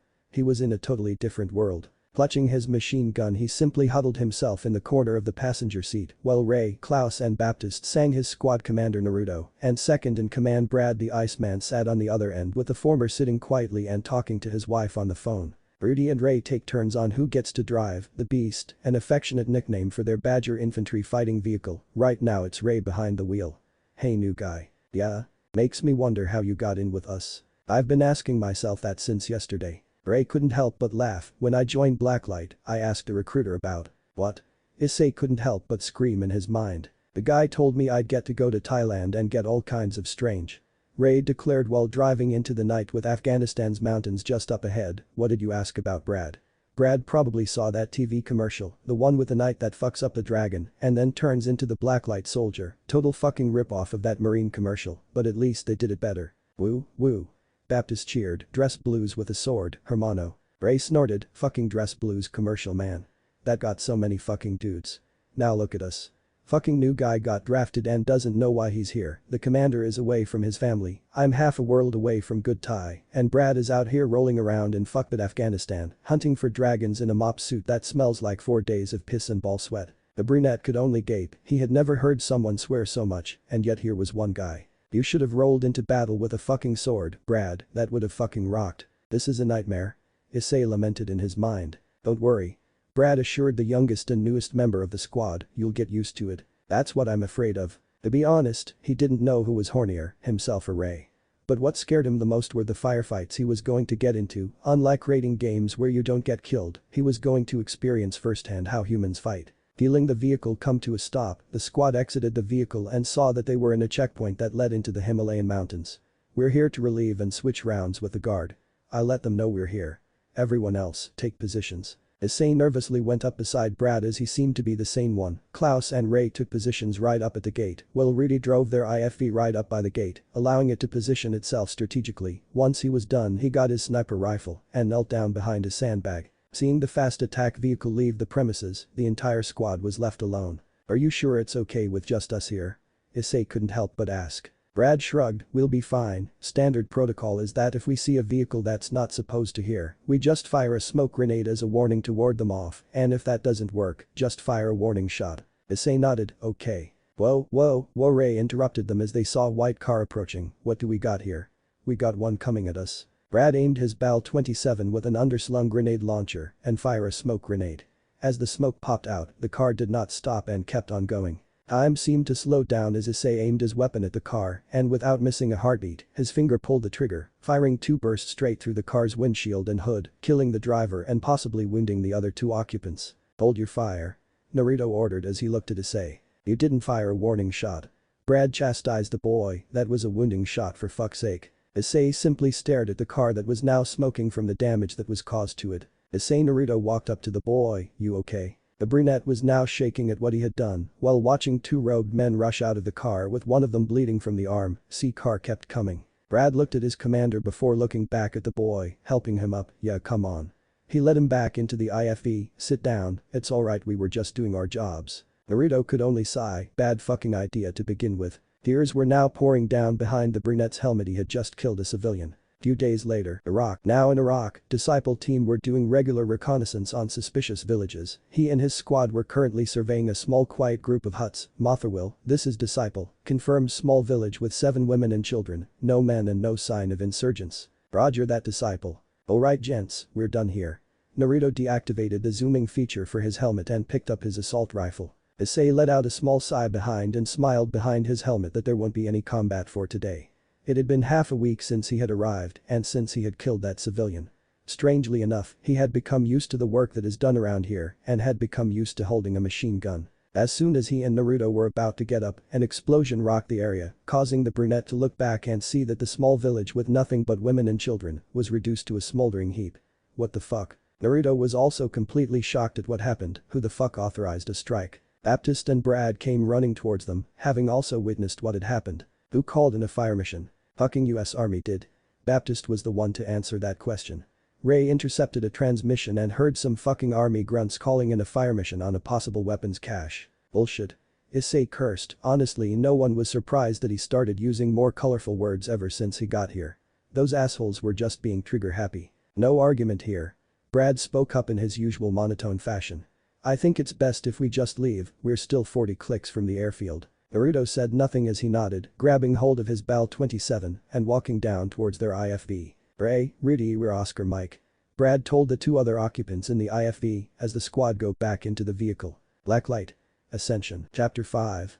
Combat Jack. Inside the IFV, all was quiet as no one dared speak about what just happened back there, how they watched a family get reduced into a smoldering crater. It was just too painful to talk about. That silence though was broken when the radio came to life with Ray answering it. "This is Disciple, go ahead." "Disciple, Motherwell, you are to head to the airfield immediately. We received reports of a possible insurgent attack. How copy?" Ray then handed the radio phone to Naruto. "Copy that, Motherwell, we are en route." "Congratulations, Issei." Ray told the brunette, "You are going into your first real combat scenario." Issei said with little to no emotion. "Alright, check your weapons." Naruto ordered as he did the same to his firearm. "Combat is standard as usual, keep your distance and don't do anything rash." "Issei, I want you up with Brad, just do what he does and you'll be fine." The young devil nodded and pulled the receiver of his LMG back, putting a bullet into the gun's chamber. Minutes passed and the IFV entered a combat zone as other Blacklight and FX soldiers were already firing away at insurgents in the distance. Disciple team dismounted and quickly got to cover, meeting up with their fellow Blacklight soldiers. "What's on the menu today?" Ray jokingly asked. "All you can eat insurgents." One of them replied, chuckling as they did so. We spotted at least 2 dozen footmobiles with a few of them carrying RPGs, so far they haven't fired them yet, all we've been getting for the past few minutes since it started was Alaska fire, nothing more than that. Have snipers immediately take anyone that pops their head out, Issei, get to work. Why yes, sir. The brunette nodded and quickly got down and fired his machine gun at the opposing force. New guy? The other blacklight soldier asked. Hot and fresh. Brad replied before joining the devil. But he's learning. At the same time Baptist, who was in the gunner's seat of the AMZ-26 Badger IFV, begun firing its 30mm autocannon and multi-purpose missile launcher. Haidu household, Japan. In the living room of Issei's home, Rias was pacing back and forth. It had been more than a week and a half since Issei was sent to the Middle East with the blacklight soldiers, and since then there had been no word from him. It's been more than a week. Rias. Akeno looked at her best friend, calm down. I am completely calm. The redhead snapped at her before realizing who she was talking to. Sorry. Rias, I'm worried too, we all are, but getting angry won't help. We just have to be patient. He's out there fighting against people who could very well kill us with the weapons they have. I can't believe my brother would do this. We just have to trust Rieger, the raven-haired girl told her. If Kaneko-chan trusts him then we should too. Rias finally sits down and lets out a long audible sigh. I just hope they can bring him back safe and sound. I do too. Has Kaneko gone to visit Kuroka? Akeno nodded in confirmation. She has. Holsteinhaus, Bavaria, Germany. Kaneko didn't know what to think of the sight she was seeing. In front of her was her older sister, currently breastfeeding a baby boy with cat ears. A male nekashu, something that is extremely rare since most nekomata are born female. It was an extremely bewildering sight for her. It was not too long ago did she witness Kuroka kill her king in cold blood, and it was not too long ago did she witness her lose control of her powers. Now it seems that those memories were really far away, as she was now looking at her sister who was giving off a motherly glow. You know, Kuroka spoke up while a blanket was covering her right shoulder as she fed her son, I never expected you to actually come. I half expected you to think this was all a lie to lure you in. And yet here you are. I wanted to know for sure. Kaneko said as she looked at the figure of her nephew. He's really yours. He's the first male nekashu born in 100 years. The older sibling nodded and smiled. He's my baby boy, my little bolt. He looks so much like his father. Shirin, I know you're still angry at me for what I did, but it had to be done. He was going to torture and experiment on you, I just couldn't let that happen. Nisama, at least the Gremory were kind enough to take you in, and for that I am grateful. The younger nekashu said nothing as she watched her nephew finish feeding, allowing her sister to lift up her yukata and cover herself. He's a healthy eater. The black-haired nekashu giggled. He has his father's appetite. He's going to grow big and strong. Yes you are, yes you are. The infant giggled and cooed at the sound of his mother nuzzling her nose on his nose, lightly patting her face with his tiny hands. It was strange, seeing her older sister like this. Normally she was a playful and coy type of person, but she guessed that becoming a mother would even change her. Would you like to hold him? Eh? Would you like to hold him? She asked one more time as she walked up to her and sat down beside her.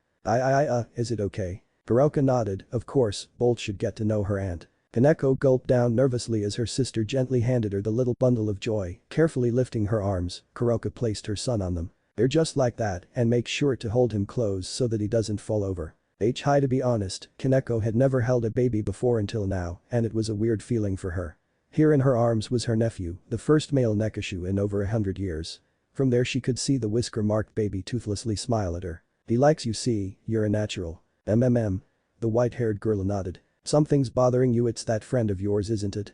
You're worried about him being in the Middle East. Her silence said it all. Shirin, you're worried about him. He's a pervert. The older woman rolled her eyes. Shirin, once he comes back, he will never be the same. The first time someone steps into the battlefield, you will never look at him the same again. He will be a completely changed man, for better or for worse. What are you talking about? Kaneko asked her older sister while putting her nephew to sleep. The first time Naruto went abroad for his first ever mission, he came back a month later with different eyes, the eyes of a soldier, a warrior. Well, I could still see the same fun-loving man in him, most of it has been overrun by the soldier Naruto. It's hard to explain it in words compared to seeing it for yourself. When I saw him he needed all the emotional support I gave him. Every night he would wake up screaming and crying at he saw there. Every night I had to hug him and hum a lullaby so that he could sleep. He was on medications for the next few months. 1 month, he was just there for 1 month and it did that to him. Your friend will be in the Middle East for that long as well. Kaneko couldn't believe what she was hearing. Issei was going to be there for the next 2 to 3 weeks, and he was going to experience all the death and destruction that the human world knows best. She wondered, what would Rias say if she told her all this? Caressing her son's cheek, she smiled at the sight of her younger sister, getting to know her nephew more. All you have to do is to have you and your friends be there for him once he gets back, after that everything will fall back into place. Iraq, military airfield. The fighting had stopped when all 24 insurgents were wiped out by sniper and IFV fire. Right now Disciple team was huddled in their squad tent, checking their weapons with Brad showing their youngest and newest member of the squad how to clean his. There you go, you'll be cleaning weapons like licking your girlfriends in no time. Ray chuckled, excellent choice of word, Sergeant. Honestly, Issei wasn't surprised at how much innuendo they were using, he was in a unit filled with men after all, and the women in the airbase who were just as armed and just as deadly didn't care about the words they used. As long as they aren't provoked or angered, they should be fine. While Issei finished cleaning his weapon, he noticed at how Rudy really looked without his helmet. He had a slight tank on his skin, black hair and black eyes, with his last name Rias, there was no doubt he was Latino. Ray saw this and could not help but smirk, you know it doesn't make you gay if you think Rudy's hot. Rudy heard this and simply smiled while he stowed away his weapon, looking at Issei who nearly choked on the word said to him by Ray. We all think he's hot. Ray declared while cooing at the Latino, Jesus you're beautiful. I'm going to hell out here. Rudy said, back home, all I eat is sushi and vegetables, the nutrition here is garbage. We eat what we got Fruity Rudy. Naruto said while placing some ammo into his empty magazines. You know I'm glad Sharon and I moved to Paris, there's no fat people there. Og Baptista snorted, why do you care about having fat people where you live? I want to live in a place where people care about themselves.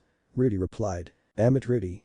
Brad scoffed while cleaning his rifle's barrel, when are you going to realize you're fucking gay? That got everyone including Issei to laugh at the jibe. The world you live in with Banana Republic Daisy Duke shorts and now you're rolling into battle with your damn chicken suit and glasses. Brad took a glance at the semi-ghillie suit before returning to his weapon, you dress like a pimp queen. I don't dress like no goddamn pimp queen. Rudy corrected the sergeant as he put on his shades, I wear clothes that are body conscious. Issei and the rest couldn't resist laughing at that, out of everyone in the squad, Rudy was the nutritionist and health inspector, making sure everyone was healthy and doing daily exercises so that they could stay in shape. Issei himself was thankful for all the help he had been giving him. In just a few weeks he had already started gaining some muscle, Rudy was his close combat instructor, for the past week and a half he had taught him different kinds of martial arts. It was thanks to him that he was also eating healthier than before. Worst thing that could happen. Ray told them as he pointed his finger at Issei, Rudy turns Issei into his very own mini-me. Is that so bad? Rudy asked, getting laughs from everyone. What do you think Issei? The brunette shrugged, if it gets Rias watering her mouth while she checks me out fuck yeah. That's what I'm talking about. Rudy laughed while high-fiving the young devil. If you will excuse me all. Rudy stood up, placing a few rocks into his pouches for weight and grabbed his rifle, I'm going to do my rounds. I love you Fruity Rudy. Ray screamed as he watched the nutritionist run out and do his laps. So Issei Naruto finally spoke up, what do you think, the private military life? I don't know Issei shrugged again, feels great I guess, maybe once I graduate high school I'll sign up for sure that's if Rias will let me. She's kind of overprotective when it comes to me. Overly attached girlfriend Ray deadpanned. Issei blushed, we're not official though. Well official or not she's wearing the pants in the relationship. 2300 hours. Night had already drawn in, and Naruto and Issei were up on the watch, while US Army soldiers had just recently arrived from a combat mission of sorts. Reports say that purists had definitely been influencing the insurgents in the region. While they sat there with their helmets on but face guards currently off, they drank some water as they looked at the night sky. Hey Commander. Naruto turned to his subordinate who looked at him with a straight face, what is it? How do you do it? Do what? Not get scared. Naruto had to chuckle a bit at the question. Something wrong sir? No. The blonde shook his head, do you know the one weakness a devil has? The one thing that weakness a devil has, do you know? Issei shook his head. Fear. Naruto said, or to be precise, it's the lack of fear they have. I don't understand. It's their general lack of fear of other species. The blonde told him they were in the top from the beginning and outside of similar races, they didn't fear superior entities besides a few counted ones. As such, their response to a threat or obstacle, even when they use sneaky methods, they simply use power. The power plays and politics that you have seen, they are but an evolution of the devil society delayed for close to 8 millennia and only truly evolving after the end of their civil war. What they see as novel manipulation tactics and such, in fact it was human common tactics in ancient Egypt. Again, this brings me to the lack of fear. Some would say that fear it's bad, but in nature, the truth is that fear is good. It's the natural restrained system of our minds against reactions due to a superior threat. From that fear, we were forced to adapt. To distract, to circumvent, to think like the potential threat, to outthink, outsmart, and as we survived and evolved. Because of that we overcame things greater than us. It has been an eternal cycle, even before this incarnation of humanity. I think I understand. You think that I am good at what I do because I don't feel fear. The blonde told him as he shook his head, the truth is I am good at what I do because I am afraid. Armor. Insurgent armor. A US soldier announced to the entire camp as he pointed to the other side of the airfield. Fuck. Naruto cursed, go get Brad. Yes sir. Issei nodded and ran back to their tent. Back at the tent, Ray was standing in a corner, groaning and moaning in pleasure as a slight audible pound of flesh could be heard from his lower area. The slapping sound merely made him groan even more as his right arm that was down there was moving back and forth. Yo Ray. Issei ran in, where's Brad, the fuck are you doing? Jesus fucking Christ, Issei. Ray cursed at the brunette, my first ever combat Jack, and you just had to interrupt me. Fuck your Jack, we're being overrun by enemy armor. Ray growled and pointed to the bed, Brad's in his grave. Issei rolled his eyes and knelt down to the bed, shaking Brad, Sir Commander needs you, we're getting overrun by enemy armor. Brad groaned as he woke up, how long was I out? 6-7 hours, give or take. Good enough for me. Rejoining his commander outside, Issei used the optical device in his helmet and looked at the lights that were seemingly moving towards them. I'm counting at least 140 of them coming this way. Ray chuckled, so the only real armor we have are our badgers. We're 24 hours away from the next nearest friendly base, and now an entire battalion of purist tanks are coming straight for us. I like the plan, really do. There's no armor. Naruto said as he lifted his visor, it's a fucking town, and it's not moving. What? Issei looked at it again, you sure? Looks like it's moving to me. Autokinesis. Naruto explained, seeing involuntary muscle movements of your own eyes. Those lights aren't going to come any closer than they are. It's a fucking town. 30 or 40 clicks out there at least. How far out did our American friends call this? They said around 15 clicks out. Issei replied. That's bullshit, there's no armor. Just as Naruto said that, the airstrike that the Americans called and started bombing the designated area.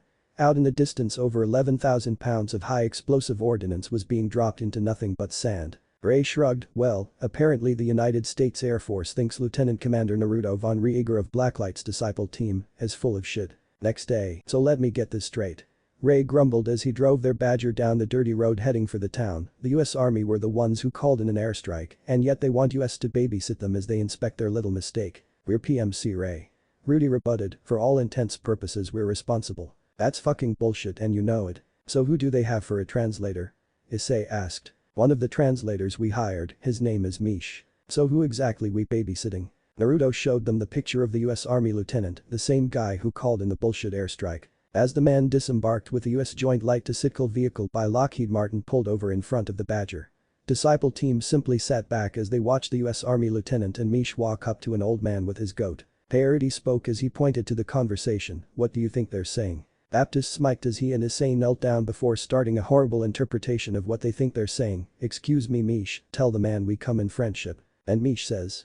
Issei continued, deciding to join in on the fun, dude. My big American friends are going to fuck you up if you don't show us some blown up tanks. Ray also joined in, and the old man's like. Hubba-da, hubba-da, hubba-da dubba-da, dubba-da. Issei continued, and Mish is all. Dude.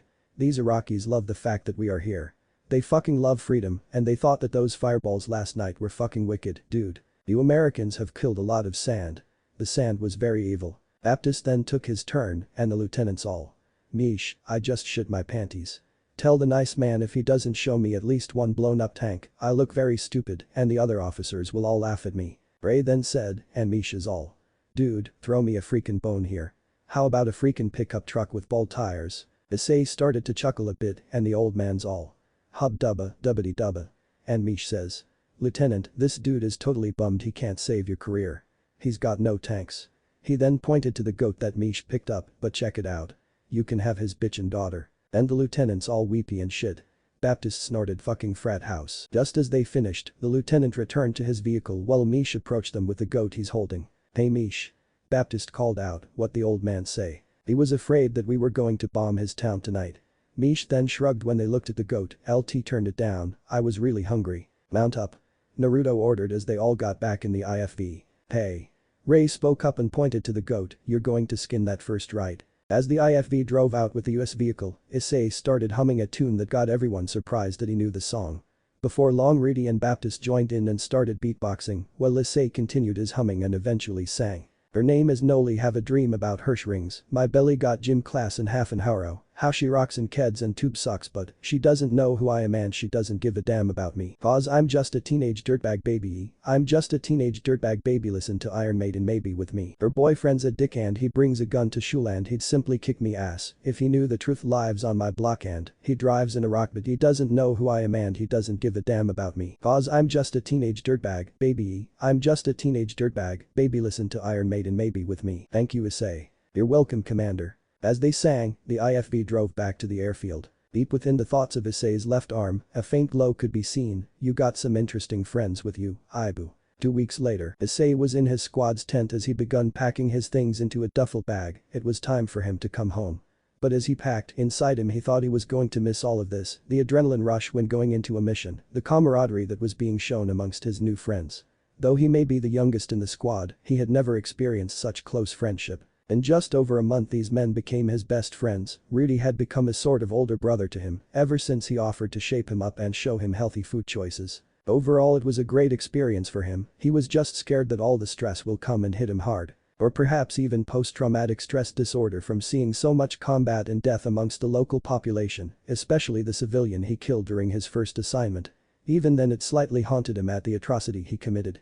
Naruto reassured him that things like that happen, but it still did not make him feel any better. But for now, Disciple was going back home with the rest of the squad going back to Japan first for a debriefing, where their families will be coming to meet them.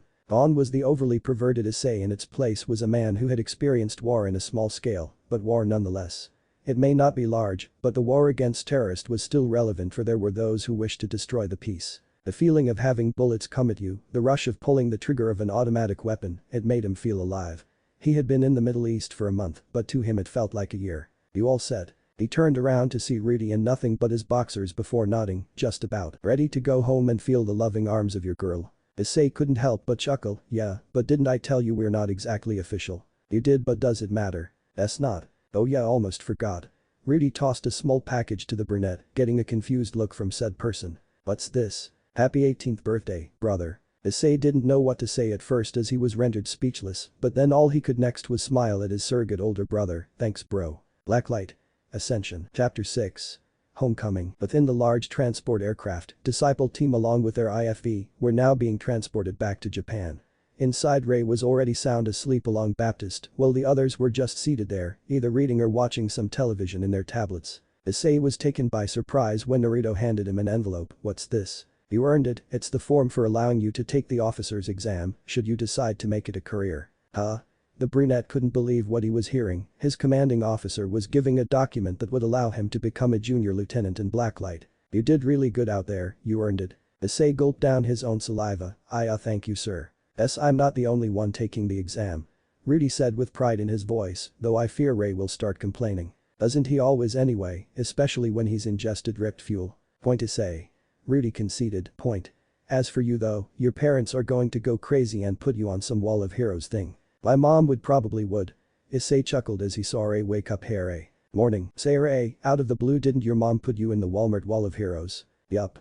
Ray nodded with a deadpan look. I'm on the Nevada, Missouri Walmart Wall of Heroes.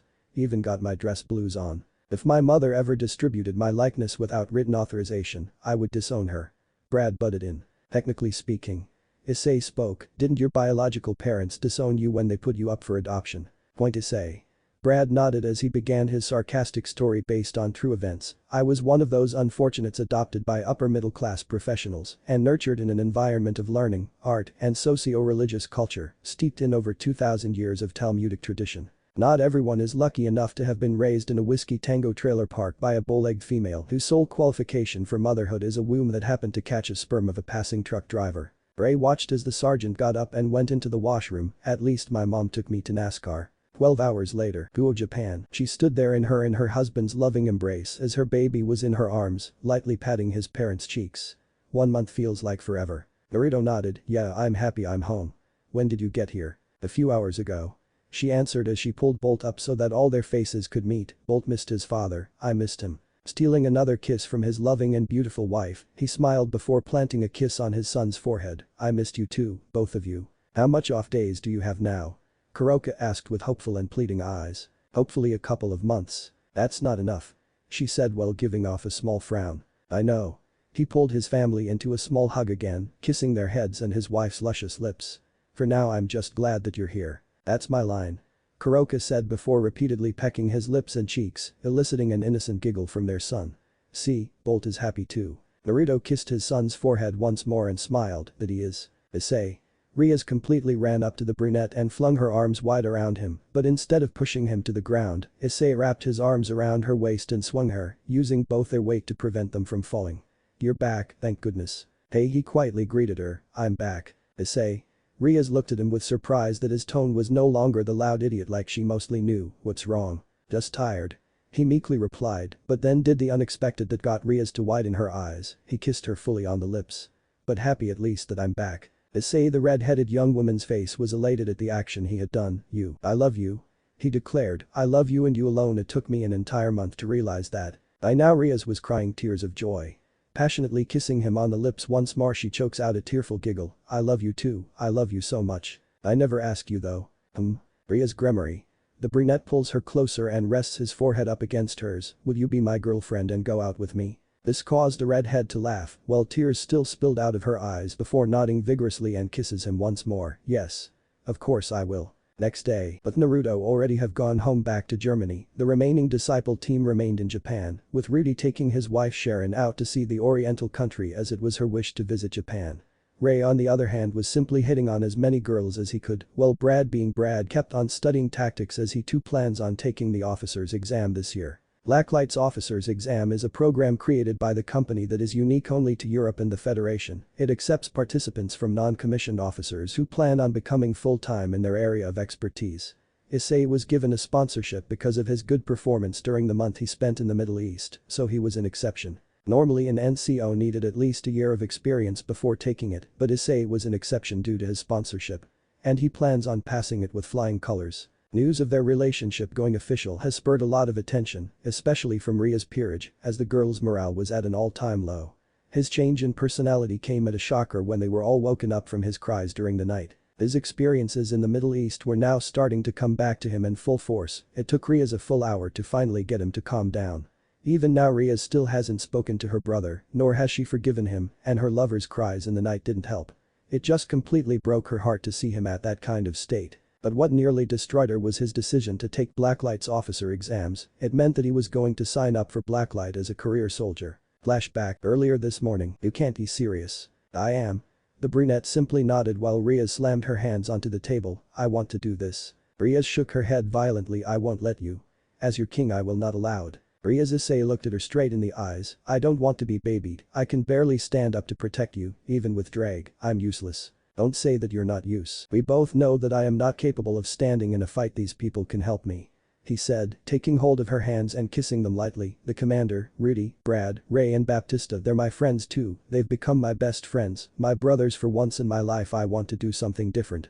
Please Rias, I need to do this." The redhead choked along with Asia, who was sitting down beside the brunette with tears in her eyes. Even she was beginning to miss the old Issei. "I don't want you risk your life out there. I want to. I'm doing this for you, for everyone.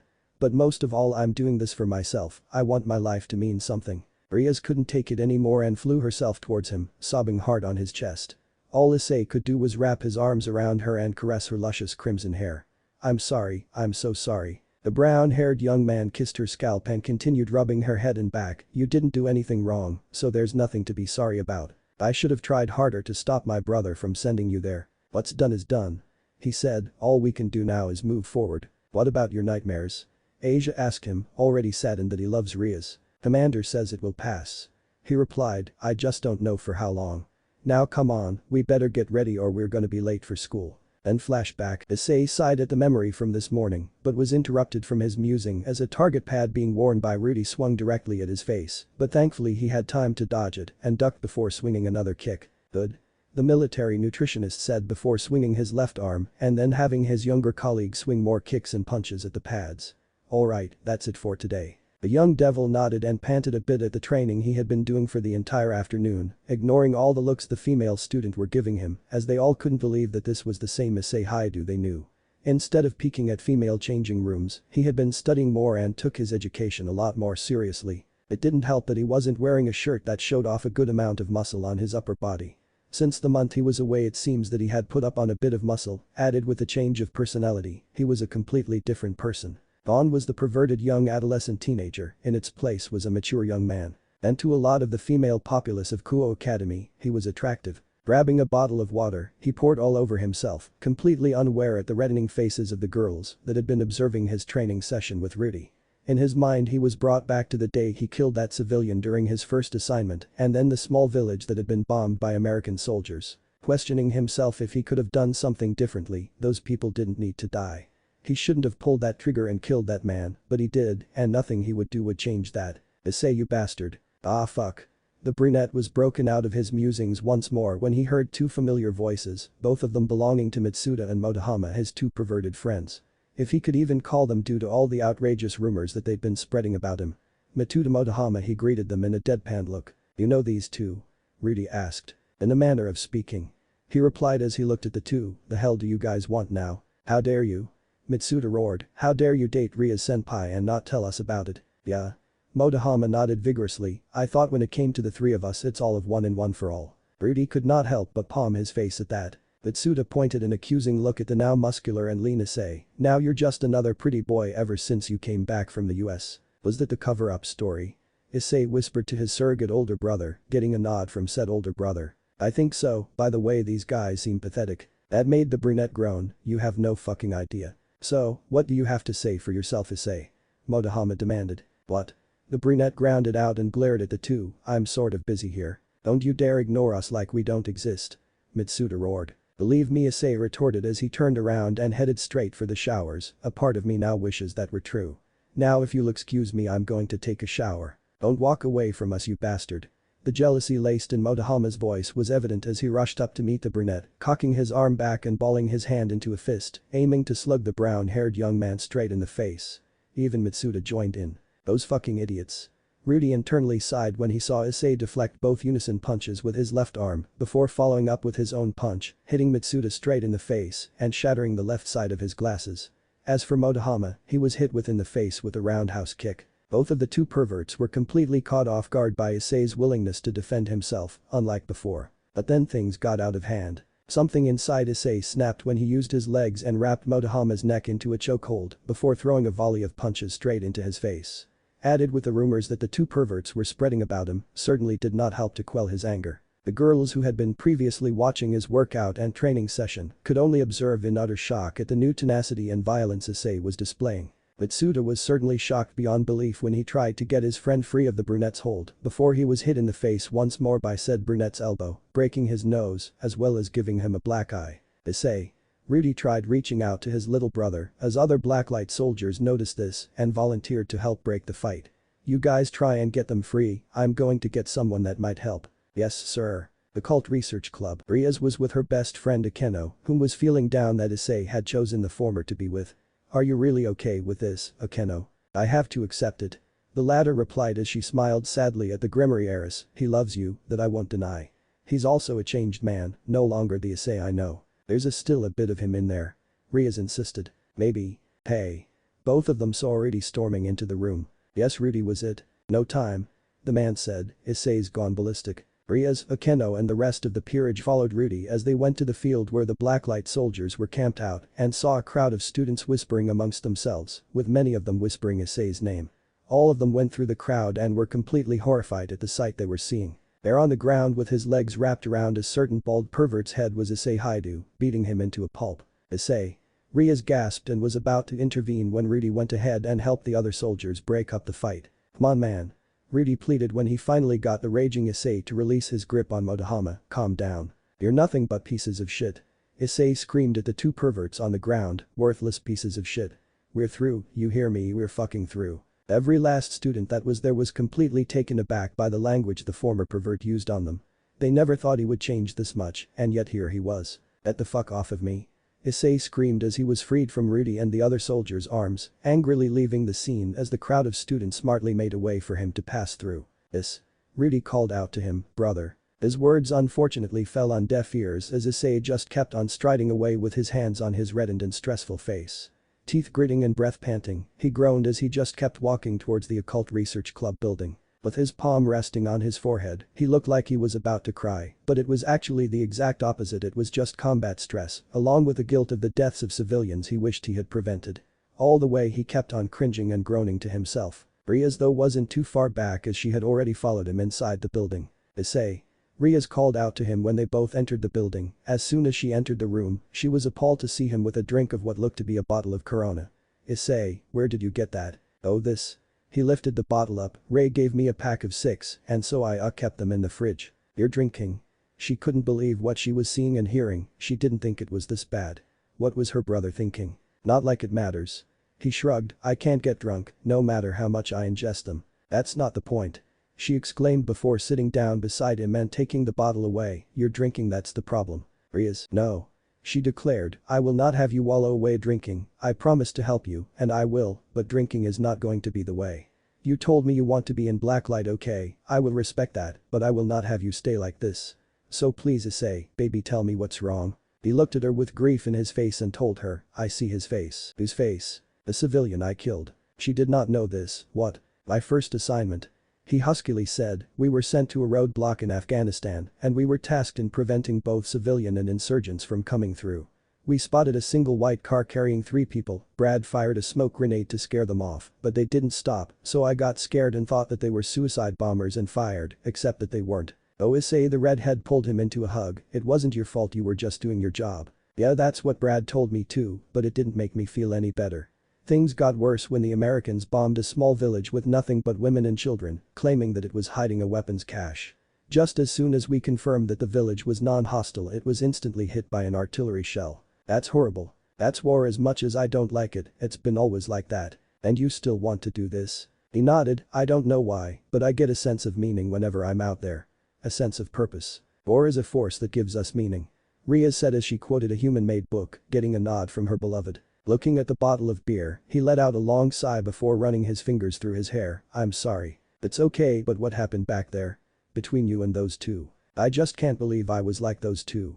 He shook his head in slight amusement. I can't believe I was even friends with those two. To her credit, Rias just giggled before pecking him on the lips. Are you okay now? He nodded in confirmation before leaning down and resting his head upon her soft and generous breasts. I'm tired and I could use a shower. Want me to join you?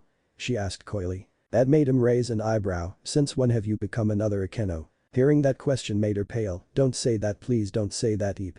Issei simply rolled his eyes and picked her up, carrying her in a bridal style, and carried her to the shower. My answer is yes, you can join me. Steinhaus, Bavaria, Germany. You're sponsoring him for officer candidacy? Marlene raised an eyebrow at the unexpected decision her grandson made. This is certainly unexpected. Just a month ago you didn't like the idea of him coming with you. That changed when I saw him perform in the field. The blonde said before thanking his wife for the cup of tea she made. He's a great guy and he's become a sort of younger brother to Rudy. I have high hopes that he will make an excellent junior officer. He certainly has the personality and determination. Well then, the elderly woman let out a small smile before turning it into a wide one at the sight of her great-grandson being carried in by his mother. Ah, my little Sturm, how are you today? Bolt squealed, unknowing of the words but a little understanding of what was asked of him, and simply reached out his arms in order for Marlene to carry him. Did you get bigger? He most certainly did. Kuroka cooed and tickled her son's chin, earning another squeal and giggle from the now 2-month-old infant. Bolt looked at his mother, smiled and opened his mouth. Ma. Huh? All 3 adults looked at the baby. What was that? Kuroka asked as she knelt down to face her son. Did you say something? Ma, Bolt mumbled. Mama. 5 years later. Or it is a force that gives man meaning, a phenomenon where a sense of purpose is truly revealed to us. It helps guide us to a path that we have never walked. People say that war has brought nothing but the worst of us, but the truth is, it also brings out the best of us. War is not just with weapons, but it is also with a pen and words. People say that they want peace, that they want an end to all conflicts around the world. But all of that is only a lie that we have been telling ourselves over and over again. Peace is a lie. This statement is taken as a fundamental truth of the universe. The idea is that conflict is natural and required for growth and evolution. In nature, animals constantly vie for dominance in any given area. So do people. Everyone has an idea of what's right or wrong, and the outcome is ultimately determined through conflict. This conflict doesn't have to be violent, but calling it peaceful is far from true. Any debate is a conflict of ideas, and it's this conflict that drives progress. Progress, it is what mankind strives for, no matter the cost. People fear what they do not understand, as evident to the rising reports of people choosing to augment their bodies for wanting to better themselves. Because of this there had been a rise of violent protests around the world, more so in America and the borders that separate Italy and Europa. It was there that peaceful protests turned sour with the firing of guns and the throwing of firebombs. More and more of the purists, a sub-faction of the Humanity First political group, have arisen and begun attacking augmentation clinics, quote, for our blue and pure world. Even now their attacks have never stopped, and every major hospital in the world has a small garrison of armed and well-trained blacklight soldiers for added security. But what truly shocked the world was the sightings of strange creatures all over America and Europe. Some say they saw bullmen and men with horse bodies. Others say they saw sea monsters they thought never existed. People began to question what is real and what is not. Some say heaven and hell atomized. Europe seemed to be the least affected out of all of this, as the Federation's Enforcer Corps, cooperating with Blacklight, had already activated contingency plans should an event like this happen. As if they already knew that it would happen. Right now Blacklight and Europa refused to give out any details as to why they had possessed such a plan. Blacklight.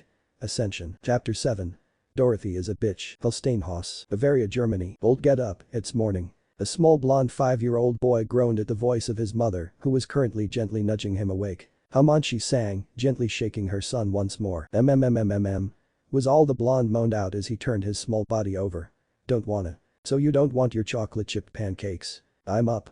The boy shot up straight, earning an amused look from the beautiful black-haired woman who was now bearing a smile on her face. Choco chip. Kuroka giggled before picking up her son, holding him in her arm, and went out the room where Naruto was already at the table with their latest addition to the family. Beside him, seated on a baby seat, was a 2-year-old girl with black hair and glossy white eyes. She was born Alicia von Rieger on December 24, 2037, the best Christmas gift the Riegers could ask for. Named after her grandmother, she was a spitting image of her mother, minus the unique eyes. She had been given a set of eyes that many mistaken her to be blind, but could actually see perfectly, in fact a little too perfectly. Kuroka's reaction was immediate. Her daughter had inherited an extremely ancient bloodline thought extinct to most in the Yokai community. Speaking of Yokai, majority of them had moved to the town of Berchtesgaden just below their home. Even Lady Yasaka herself had moved her business here. What was nice though was that Bolt and Kunu had become fast friends, and both parents had wondered about the possibility of their friendship blossoming into something more in the future. Despite Kunu only being 2 years older than him, they were already becoming best friends. And besides, they were technically immortal, so age was not an issue. The Yokai had definitely enjoyed prosperity ever since they moved to Europe, particularly Germany, where the mountain ranges of Bavaria reminded them of their original home. Ever since they had heard news that discrimination was nearly non-existent, they did not hesitate to jump ship and move to a better life where they wouldn't be persecuted for their knowledge and power, especially on Senjutsu, a highly feared power in the realm of the three factions. Right now communities of Yokai and human were built, further encouraging the coexistence of the two races as well as its sub-races. The Nekomata race had certainly flourished over the past 5 years. Ever since the emergence of those who were in hiding emigrating to Europe, there was an increase of cat-like humans being born every year. Because of the mass emigration of Yokai, especially the Nekomata, many of the devil clans from the underworld did not like it, as it meant that Nekashu race would flourish, fearing that they would once again grow mad with power due to their Senjutsu. The current president of the European Federation, Marlene, actually ignored their outcries and protests in favor of giving the Yokai races a home to call their own without fear of persecution. Not to mention her adopted granddaughter was a Yokai herself, so it was a plus for her family. As for the issue of border skirmishes, there had been a few incidences, but mostly on the devil side, as most of those who challenged the Enforcer Corps were stopped dead in their tracks out of shock at how powerful they got. Relations between Europa and the underworld were strained at best due to the openness the former showed towards the Yokai, and that having people like them as citizens would certainly be a boost should they choose to join the military sometime in the future. For now they are enjoying their new prosperous lives. Mama. Alicia squealed at the sight of her mother while being fed a piece of pancake by her father. Morning, baby. Kuroka knelt down and planted a kiss on the toddler's cheek, earning another squeal from said toddler. Chocolate chip pancakes. Bolt cheered as he got on his seat with an already ready plate filled with chocolatey goodness lathered in chocolate syrup. Everything chocolate. He sure loves chocolate, definitely got it from mom. Naruto commented as he fed his daughter another small spoonful of pancakes before eating his. Smiling at his daughter who was currently patting her hands on the table, he couldn't help but chuckle. You on the other hand just eat whatever food you're given. Num num. Alicia managed to mumble out through all the food being chewed inside her mouth. Yes, Alicia, the father nodded. Num num. So any work for you today? Kuroka asked her husband as she sat down and placed 2 pancakes on her plate. Nope. He shook his head before proceeding to feed his daughter another spoonful. Grandma mostly has talks with the faction leaders, so nothing out of the ordinary. Maybe we can see Lady Yasaka again today. I'm sure Bolt would like to see Kunu again. Yeah. Bolt nodded vigorously, wanna see Kunu, I like her. See? Kuroka pouted cutely, Naruto. I am just seeing the possibilities, besides they look good together. He's still too young. She protested. The husband shrugged, I know, I'm just saying. Looking at his wife's slightly solemn look while she watched her son eat, who was currently completely focused on eating. After breakfast, Bolt was currently in the living room playing his PlayStation, while Alicia played on the couch, sitting on her mother's lap. You're worrying too much. Kuroka turned to her husband and placed her head on his shoulder. I'm just scared that when the time comes he won't need me anymore. Don't say that. He kissed her forehead, he will always need you. Our children will always need us, no matter how old or how far they are from us. They will always be our children, so you're worrying over nothing. Still. She insisted, a mother has the right to worry. I know. He reached out and tickled his daughter's chin, causing the toddler to giggle and grab hold of her father's finger. You have a strong grip, don't you? Alicia simply giggled in response to the question before biting it. Ow. Kuroka giggled when she picked up the ringing phone. Hello, Rieger residence. Yes. Really? That's wonderful. What is it? Naruto asked as he nursed his currently bit finger. Rias and Issei are expecting their first child, she's 8 weeks pregnant. Kuoh, Japan. 20-year-old Kaneko Taoju was walking down the street other apartment with a grocery bag in her arms, happily humming a tune. She had grown tremendously over the past 5 years, no longer the petite girl she once was, but now a well-endowed figure and a generous bust that could be compared to her sister's. While still a part of Ria's peerage, she had been living alone most of her life ever since. But at least now the relationship between her and Kuroka had officially been repaired, and they were now closer than ever, and a bonus was that she got to spoil her nephew and niece. She had been frequenting visits to her sister and her family more often thanks to her being able to simply teleport there with magic. She was honestly surprised at how much Nekomata were in hiding when they revealed themselves to the world and moved to Europa. The number of them hiding were in at least the hundreds, but what surprised them even more was that they never blamed Kuroka for what happened, that they somehow knew that it was going to happen. Oh well, she thought as she lifted the key and placed it into the keyhole before turning it, opening the door and revealing a small yet spacious living room with several amenities, courtesy of her king. Letting out a long sigh, she set the bag of groceries on the kitchen counter, gazing at the clock that read 5:33 p.m. After putting away her purchased items, she grabbed a carton of milk and poured some into a glass. Being a catgirl, she was not exempt from the desire to drink milk.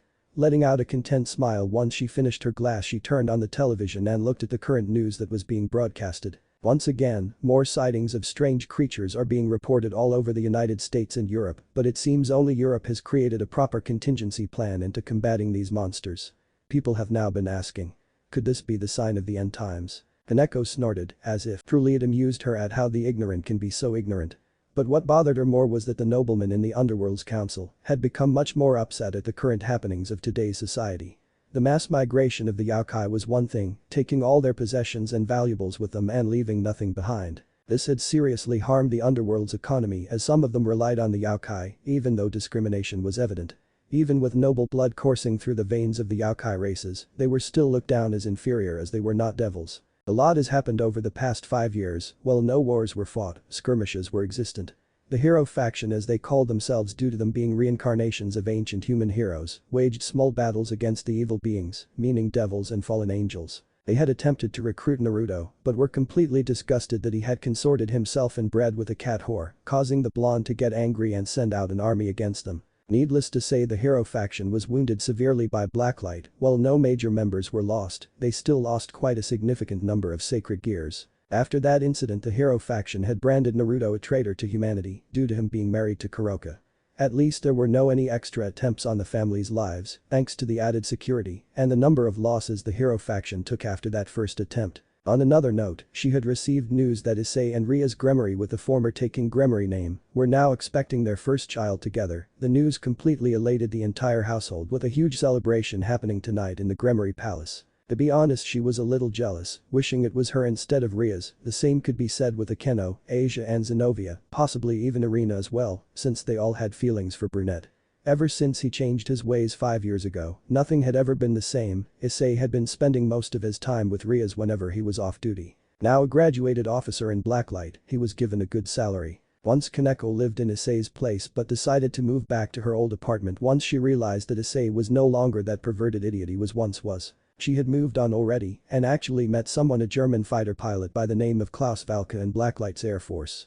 He was a nice young man around her age and a kind one. Despite him knowing about her heritage, he was a worrier, always checking on her well-being.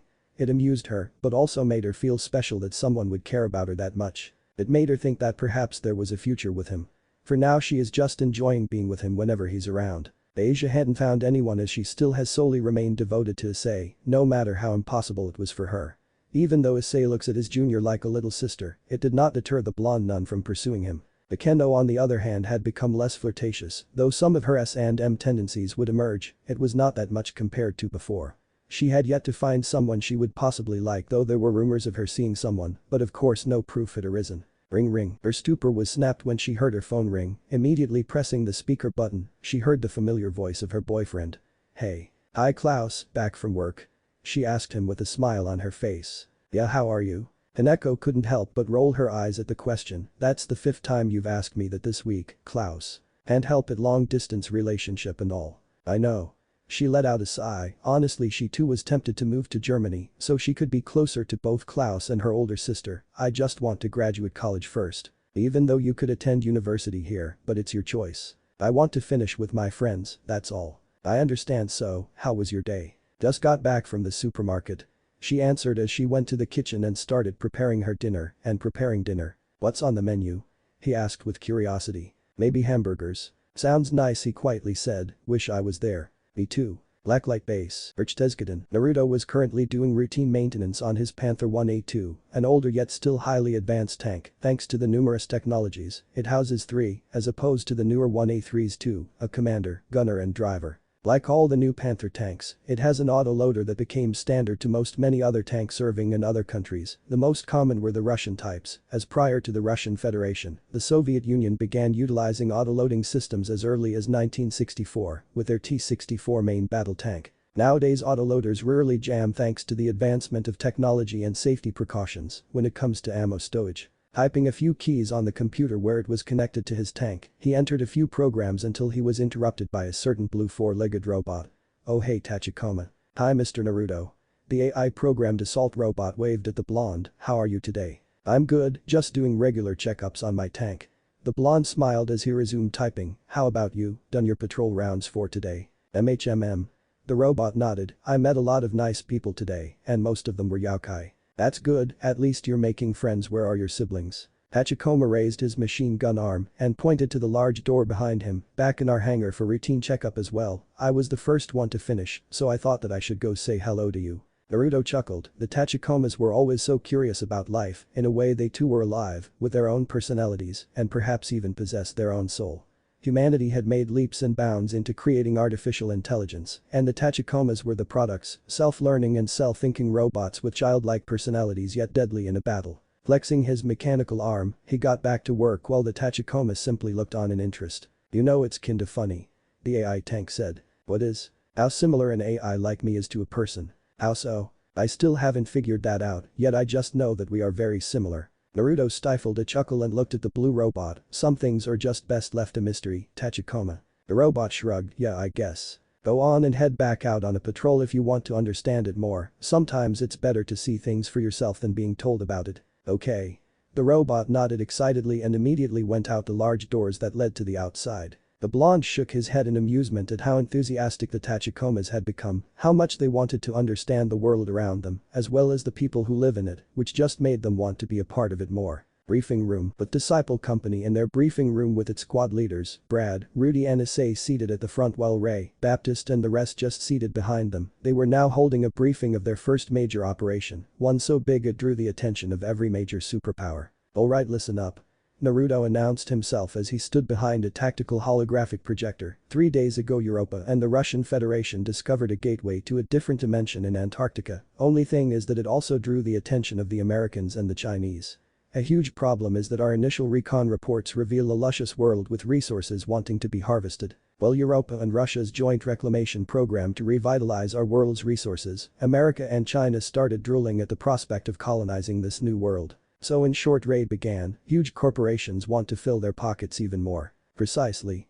Naruto nodded, but not only that, the 3 factions also got wind of it, so we could be looking at competition between each other. Well, Europe and Russia has no real interest besides establishing relations with the locals there and possibly learn the bigger corporations like the ones in the US and China. I thought the Russians would be going in on this whole colonization thing. Issei spoke up. Naruto shrugged, we thought so too, but we all know that thanks to the revitalizing programs of our world's natural resources and alternate fuel systems and power sources, Russia instead went for their favorite pastime, expanding their military. Figures. Rudy chuckled, so I'm assuming we're going through this gateway. Why do I get the feeling we're doing some kind of Stargate shit? We thought that this gateway had a chance of collapsing, but thanks to our knowledge in all things supernatural and Naruto pressed a button, revealing the hologram an extremely large gateway, we were able to stabilize it and make it permanent, meaning that going through the gateway is a guaranteed safety. Only thing we have to worry about is maintain the area's neutrality, besides it's only a matter of time for the Americans and the Chinese to build their own gateways. Do you think a war might break out between the Americans and the Chinese? Brad asked. It is a possibility since these two countries are the ones heavily reliant on regular fuel, while we have converted most of our vehicles to energy and hydrogen. Heck, even the Russians started doing that too and just sold their fuel at premium price. Explains their military expansion. Issei snorted, so what do we call this gateway? Dorothy. Naruto answered. Say Wyatt. Ray strained his question, you gave the Stargate a bitchy name. The blonde shook his head, it wasn't my idea Ray, the designation came from our beloved eggheads. Why do the fucking eggheads always pick horrible names? Ray whined. Sir. Issei raised his hand. Yes, Lieutenant. Ray used some of our unit's funds to procure drugs. All eyes were on Ray as he stood up and pointed an accusing finger at the brunette, that is a lie. And used them to procure prostitutes for himself and his squad, Issei continued. That Ray pointed one more time before lowering his arm, well, the drugs thing is definitely a lie. God damn it, Ray. Naruto palmed his face. Antarctica, Dorothy gateway. So Ray stared at the massive gateway that resembled something the ancient Romans would use with all the pillars and the intricate patterns, not an alien gateway, just some freaky Greeky gate. Technically the architecture is Roman. Issei corrected. Same difference. The brunette could only sigh as Drake, who that was currently living inside him, laughed at the man's stupidity. There was no doubt in their minds that Ray was an excellent soldier, he was just not that smart. But he was also an excellent radio telephone operator, RTO. Sitting on their Badger IFV while their commander was seated atop his Panther tank, Disciple Company simply sat there, a few hundred meters from the gateway, and waited for their time to go through. So the European Federation and Russia had only been sending unmanned aerial vehicles to survey the outlying areas around the gate, finding a single small town just west of the gate's position. And to their surprise, they found no military garrison save for the town's militia. One would most likely think that the local government would also respond to the gate's appearance, but then again, if the town looked so ancient in terms of technology and sophistication, then the travel time of information would be at a snail's pace. Sipping a cup of hot cocoa, the whisker-faced blonde lieutenant commander sat on the top of his tank, gazing at the lush green grasses beyond the gate. He wondered if he would get the chance to show his family the beauty of the other world.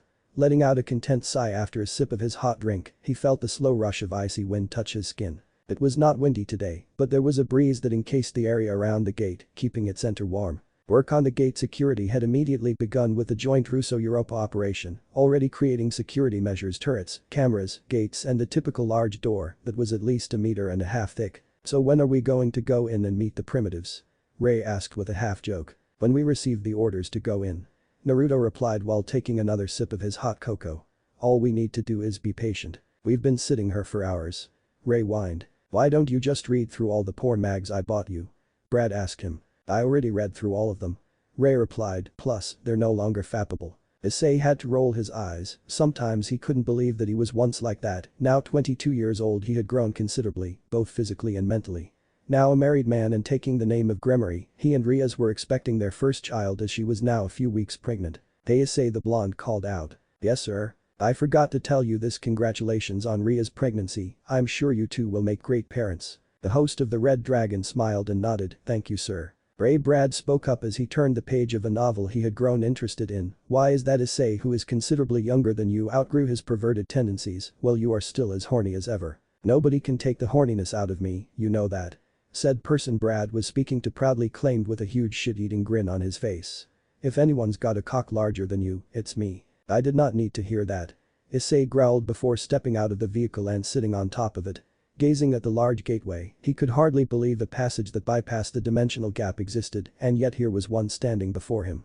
The look on Ria's face when he told her caused her to go into an emotional shock, partly because of the hormones. She thought it impossible, but when she saw the images of the gate, she was left speechless. What do you think is out there, sir? Issei asked. Lush green lands, primitive people. Naruto numbered a few. I bet we'll be seeing elves as well, maybe dragons. HMPH. Drake huffed, I bet they're nothing like me. Good morning to you too, Mr. Red. You humans surely have made this world a lot more interesting, I'll give you that. The red dragon chuckled through the brunette's left arm, but I bet this other world's dragons are nothing compared to me. I'm a dragon version of Iron Man. Issei joked, earning a soft chuckle from his commander. Just no missiles or machine guns, unless of course you count the assault rifle you're holding. But it's not built in. The brunette whined, Drake, why don't you at least give me some kind of energy weapon? Though sure give you an energy weapon, why don't I give you wings as well? Issei deadpanned, you're a dragon, of course you're supposed to have wings. At least let me breathe fire out of my mouth when I'm using scale mail. Lieutenant. Naruto couldn't help but chuckle at the sight, you're yelling at your left hand. At least I'm not as bad as Vakadoodle over there. The brunette huffed while pointing his thumb at Ray. Hey, I resent that. Was the voice of Ray from inside the IFV. Vivid arrest Ray. Brad interrupted as he flipped to the next page of his book. As the joking died down, Naruto picked up his tablet and went through the list of those waiting to mobilize. Looks like the Tachikomas are joining the expedition as well.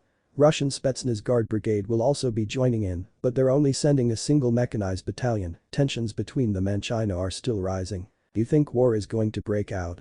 The brunette asked. I wouldn't put it past me. The blonde sighed before taking another sip of his hot cocoa, but we'll be ready by then. We always are. Commander. Ray popped out of the door with a radio phone in his hand, orders from command, we're moving out in a few hours. We're just waiting on logistics and a few more mobile bases to move in. Alright, everyone mount up. Blacklight. Ascension. Chapter 8. New World same shit. Holsteinhaus, Bavaria, Germany. So you're going through it in a few hours. Kuroka spoke to the video phone while feeding her two children. MHMM. Naruto nodded, we'll be making first contact by then, though the faces of the less sophisticated people is what I'm looking for. The woman rolled her eyes but smiled nonetheless, you and your fondness for surprising people. I find it fun to do. The blonde shrugged, so how are my three most favorite people in the world doing? We are having lunch, how is the South Pole? Cold. The Nekashu simply giggled at her husband's deadpan look, oh don't be such a baby. How long will you be gone? Well you can visit once we get the outpost all set up, we're just going to be doing first contact meetings for the next few months. That was good news for her, that's great. I'm sure the kids would like to see the new world. Oh definitely. Hi papa. Bolt waved at the image of his father while eating his bratwurst. Hey buddy. The older blonde, are you being good to your mama and sister? MMM. The little boy nodded vigorously. I'm going to play with Kunu today. That's good. I have to go now, papa has to go to work, I'll see you all soon. Be safe my heart. Kuroka gave her beloved a flying kiss to which he caught it. The husband nodded, I will, I love you. I love you too. Antarctica, Dorothy Gateway. At least 100 vehicles with hundreds of soldiers from Europa, Russia and Blacklight were preparing for a historic event that would change the world forever. Naruto with only his upper body outside the tank rested his arms on the turret while looking at the rest. Everything was set, everyone was ready, now all they need was the word. With Ray on the radio, he looked at his commander nodded. Naruto grinned, raising his arm and pointing it towards the gate, move out. The thunderous roars of engines and voices of soldiers communicating each other echoed through the frozen tundra as the vehicles carrying them moved forward towards the gate. One by one, each truck, tank and armored fighting vehicles passed through the cosmic way, transitioning from frozen tundra to lush green fields. But the snow that once covered the vehicles now melting, Naruto breathed in the fresh green air and smiled. Looking around he could see the small town up ahead. Alright, have the engineers set up the base ASAP, in an hour we're going to that town. Everyone else set up a security perimeter and check for any hostility. We still have communication from the other side. Ray informed as the rest of the squad disembarked and begun setting up fortifications. I was expecting to meet a hot elf. Of course you were. Issei snorted as he helped other soldiers unload supplies from a nearby truck, were you expecting a male elf or a female one? The female one of course, who do you think I am, gay? Could have fooled me. That got laughs from the rest of the soldiers surrounding them as they continued working, unloading, food, clothing, ammunition, equipment and other amenities. They all worked like a well-oiled machine, already knowing what to do next once their current task was completed. This kind of training had been imprinted into the minds of all Blacklight and European soldiers, they are the very definition of professionalism. While some may joke and play around like any person, they would never dare neglect their duties. They are Blacklight and Europa, the world's most advanced soldiers. Seated in the mobile command center was Naruto and other battalion commanders with a man at the center, holding the rank of general. He was General James Mad Wolf Saddam, the toughest general one would ever meet, he was one to never hesitate to strike first if he and his men were threatened. He was an even harder general compared to General Bankole from the Enforcer Corps. Blacklight may be viewed as common mercenaries to the rest of the world, but no one could ever deny their professionalism in the field, and General James Saddam is not someone anyone would dare mess with. Alright gentlemen, welcome to the new world. General Saddam announced to all the commanders in his room, for now our orders are to hold the positions surrounding Dorothy while we get properly settled in, disciple, in an hour you will be making your way to the town and make contact with the locals. Meet with their mayor or whatever the fuck they call him. I want no unnecessary incidents, but if they threaten you fuck 'em up. Yes, sir. The blonde nodded. Howdy. The senior officer then turned to the colonel to his right, standard as always, hold positions until we get our logistics properly rolling in. Understood. Good. The general then looked to see the men still working and already taking security positions. Let's get this show on the road.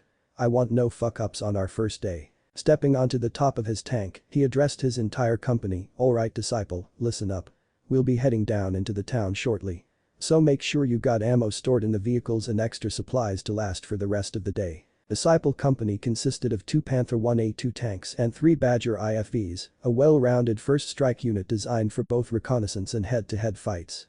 Brad's Badger was the command vehicle since it had the proper communication equipment, but all 3 IFVs had the advanced all-purpose missile launchers and twin-barreled automatic cannons. Issei, being a lieutenant himself, had his own IFV next to Brad's, along with his own squad of 4 men, making a total of 5. The third vehicle was commanded by Rudy, to whom everyone knows as Fruity Rudy or Issei's older brother. Then they have Captain Klaus Maximilian Koenig on the 2nd Panther, a close friend of Naruto since childhood. Last but not least, they have 5 Tachikomas supporting them. This is Gremory, squad is all accounted for. Koenig here, we are go. Robert's here. Brand announced, we're good. All set here as well sir. Rudy spoke up as well. Then let's get this show on the road. Naruto ordered, all beasts, forwards. Town of Narinia, a few miles from the Great Arch, the people were baffled at the sight. Iron elephants with long straight snouts colored in black and gray were seen over the horizon. Their intimidating sights brought shiver down the spines of the town militia, no doubt that they would be unable to take on such creatures. What scared them more were the wheeled iron boxes following behind them, on top are what seemed to be their heads. The people began talking amongst themselves, no doubt that these creatures had come from the Great Arch, a gateway to untold lands. But it seems that they had come here instead. Now the people were worried. This was a remote isolated village filled with sapients, a race of human-like people with animal-like features like ears and tails. Added to that was increased dexterity, strength, and heightened senses. Overall they were superior to humans in terms of strength, but their numbers were just too few to take on the Empire. It did not help that the Empire was not exactly friendly towards their kind. Letting the iron elephants, its 3 beasts and 5 smaller creatures pass through, they all stopped at the town square where they formed a circle. And to their surprise the 3 iron boxes opened some sort of door from their backs, unloading people who were wielding strange weapons. Even more surprising were the iron elephants opening some kind of circular door on the top of its heads, revealing more men wearing the same outfits and holding similar weapons. The people were obviously frightened, they could tell that they were humans, only question is who were they? Were they part of the Empire? The one that came out of one of the iron elephants stepped down and approached the mayor. Are you the mayor here? The man in black asked the elder, to which he nervously nodded. All women gasped when they saw the man in black remove his helmet, revealing bright golden locks, the bluest eyes one could ever see, and 3 strange whisker-like marks on each cheek. I am Lieutenant Commander Naruto von Rieger. I represent an organization called Blacklight and the European Federation. We are here for exploration reasons, we are not here to conquer or gain any land. The elder sighed in great relief and immediately shook the man's hand with tears pouring down his eyes. Oh, thank the gods. More sighs of relief were followed as the rest now bore smiles, many of them already shaking the hands of the black soldiers. Disciple Company, Town of Narinia. Yes sir, we have made contact with the locals. They keep telling us about some kind of empire that likes to take land whenever they see fit. Do you think this empire could be a problem? Saddam asked. Naruto nodded, most likely sir. The old general grunted a bit before stroking his chin. Remain there for now, I'll have a mobile command center head over there shortly. Yes sir. After the communication went off, the blonde went to see his men waiting on him. So what's the verdict? We'll remain here as a forward outpost. Naruto informed them, the general is already sending a mobile command center for us to use. Have the 2 Badgers stationed at each entrance of the town while the main command one remain here with the tanks. Have only a few men on night watch. As for the rest of you, get acquainted with the town and Ray. Sir? No fucking bunny girls tonight. Ah come on. That got a few laughs from the men before spreading out and relocating their IFVs to the designated positions. Klaus shook his head in amusement at the dejected look of Ray, who pretty much just got cock-blocked before it even began. Stepping onto his tank, the 25-year-old tank commander sat beside the gun barrel and took out a ration pack filled with ready-to-eat steak. Before even taking a bite from his meal, he noticed a pretty young woman with long red hair and rabbit ears. "Is there anything I can help you with, madam?" Oh. The young woman, who appeared to be in her early 20s, jumped out of being startled by the sudden voice of the handsome man with dark brown hair. I was just curious." "No need to be scared, madam." Klaus chuckled as he stepped down to meet the girl. "What are you curious about?" The redhead fidgeted for a second, her face flushed at being so close to such a handsome man. Do you ride this iron elephant?" "This?" He pointed to his Panther 1A3, getting a nod from the girl. "We call it a tank because of its robust features and heavy armor, not to mention its heavy armament, a 120mm gun." "Gun?" The girl tilted her head, unfamiliar with the word. "It's a weapon that shoots projectiles faster than a bow or a crossbow could. This here could shoot shells at more than 4 kilometers away." "Goodness." The girl gasped. She had never thought it possible for a weapon to fire that far. Bows could only fire at a few hundred meters, even then that is a difficult feat.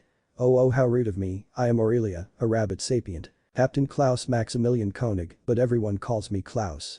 I'm the lieutenant commander's second in command." "Oh my," the woman then bowed. "Forgive me for being so rude, Millard." "Please, none of that." Klaus waved her off. "I am no lord, just a soldier. I thought that only noblemen can become officers." Klaus chuckled fondly at the difference in culture. "There are no nobility where I am from." "What?" Once again Aurelia gasped. "Surely you jest." "I jest you not." The brunette laughed. "Nobility and monarchy had long since been abolished in Europe hundreds of years ago. Now we all live with equal rights." She couldn't believe her ears. This man is telling her that he lives in a land where the status of being a commoner will not weight you down. A land where people live with equal rights. It sounded like a utopia. Of course it's not perfect.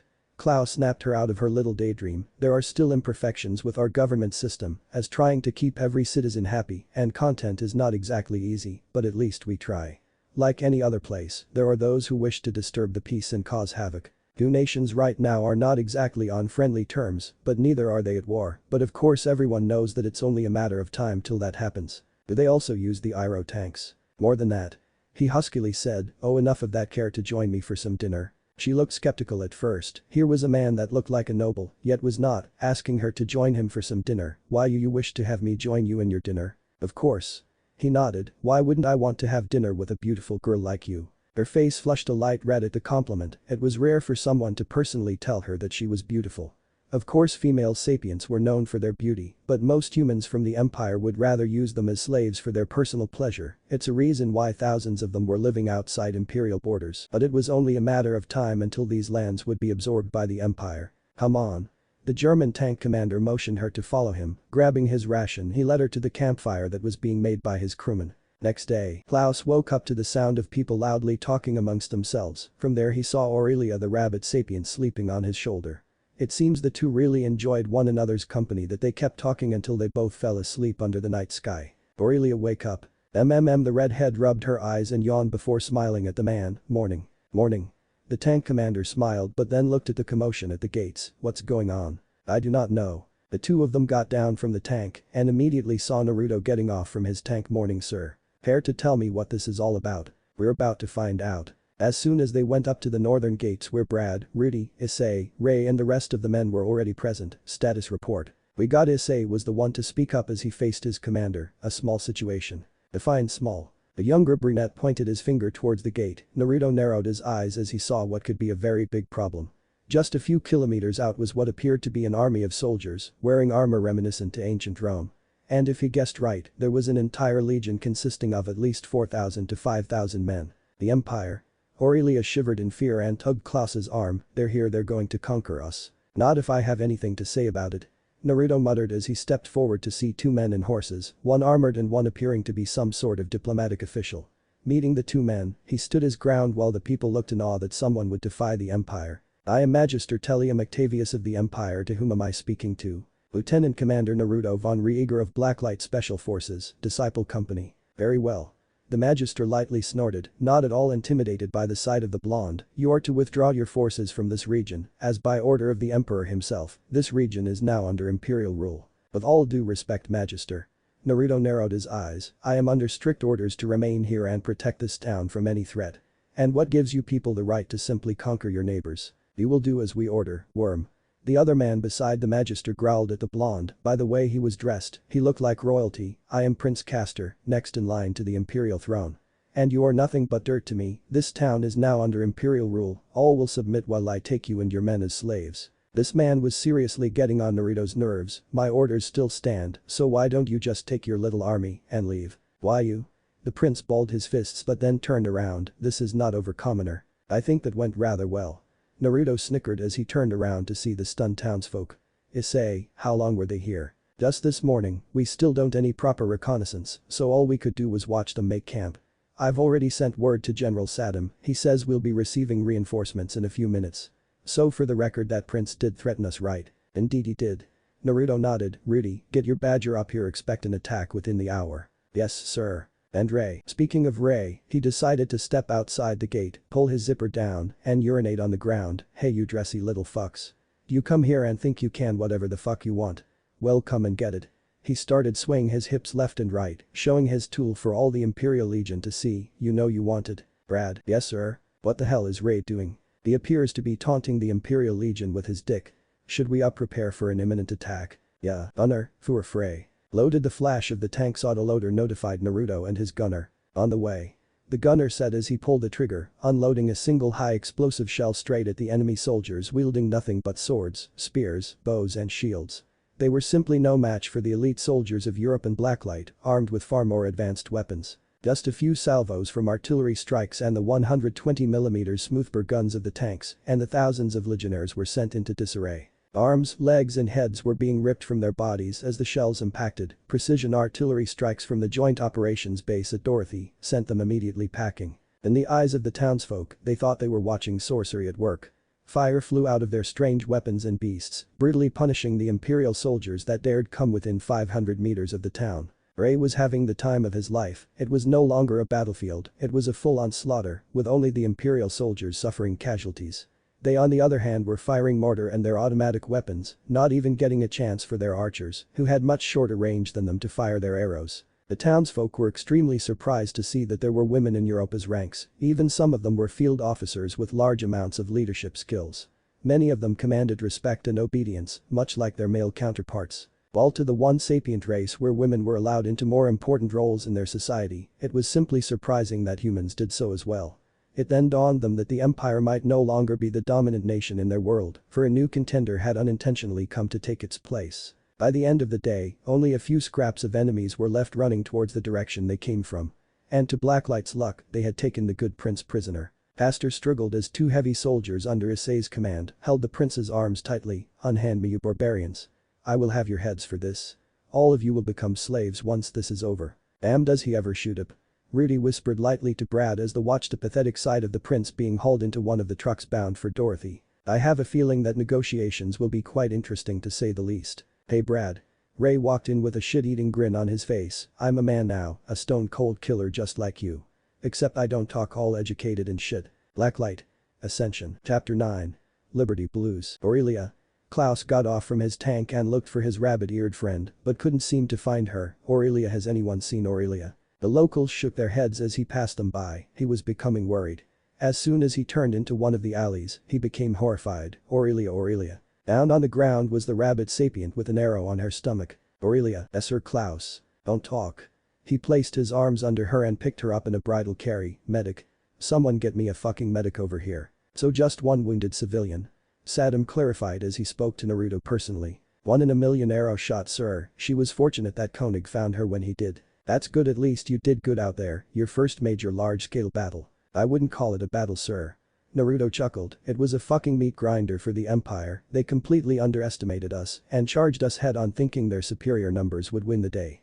Next time we might not be so lucky. The old general chuckled and patted the younger man on the shoulder. And that's why I have you in my unit. You're not arrogant. I'm just being realistic, sir. The blonde then placed his hand on the holographic table and mapped out the town and its points. I already combat pioneers setting up point defense systems all over in case the Empire tries something else. For now my priority is the town and the safety of its inhabitants. General Sadam nodded. Good, and be sure to hand out some better food for them as well. I can see that a lot of them haven't seen good food in a very long time. Yes, sir. Naruto saluted and made his way out of the tent. As soon as he got out, he was met with his childhood and best friend Klaus. How is she? They got the arrow out, she's already making a recovery. The brunette answered, thank goodness we had the medics and an ambulance on standby. Take a breather Klaus. Thank you sir. Steinhaus, Bavaria, Germany. So nice to have you here Yasaka.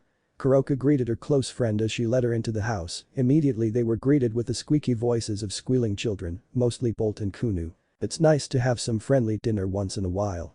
The blonde nine-tailed fox said with a smile as she watched her daughter hug her fellow blonde, I believe they will be more than friends once they're older. Kuroka frowned to her credit, she was still overprotective when it came to Bolt, Yasaka. Oh come Kuroka. The kitsune chuckled at the pouting look her fellow yokai was giving her. They won't be children forever. Besides, at least I know Kuoh will be in good hands since it is Bolt and not some greedy suitor. You make a point. The rave-haired Nekashu conceded, now come on, dinner is just about ready. How's your sister? She's still in Japan, but she's dating an Enforce fighter pilot, Klaus Valka I believe is his name. The lady of the house led her friend and the children to the dining table where a feast was waiting for them. She plans on moving here once she graduates, because she is now a high-class devil she found her own peerage, but that is highly unlikely since she plans on living a normal life with Klaus. That's sweet. Times are changing, for better or for worse I don't know. What are you talking about? Kuoh asked them with an innocent look. Just big girl talk Kuoh. Yasaka answered, finding it adorable at how innocent the two looked. Kuroka placed her youngest child Alicia on her booster seat as they all began eating. I thought Kurama would be here. Ugh Yasaka snorted, my grandfather is probably seeing the world, he says it's been a while, and was curious to see the world his reincarnated container lives in. Honestly he's thousands of years old and has no tact. At least he's getting to enjoy himself now.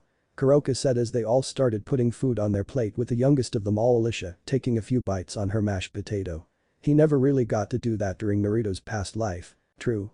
The blonde had to admit, but he's so obsessed with traveling, as if he's forever in retirement. Well he did throw the role of clan leader of the kitsunes to you. Don't remind me.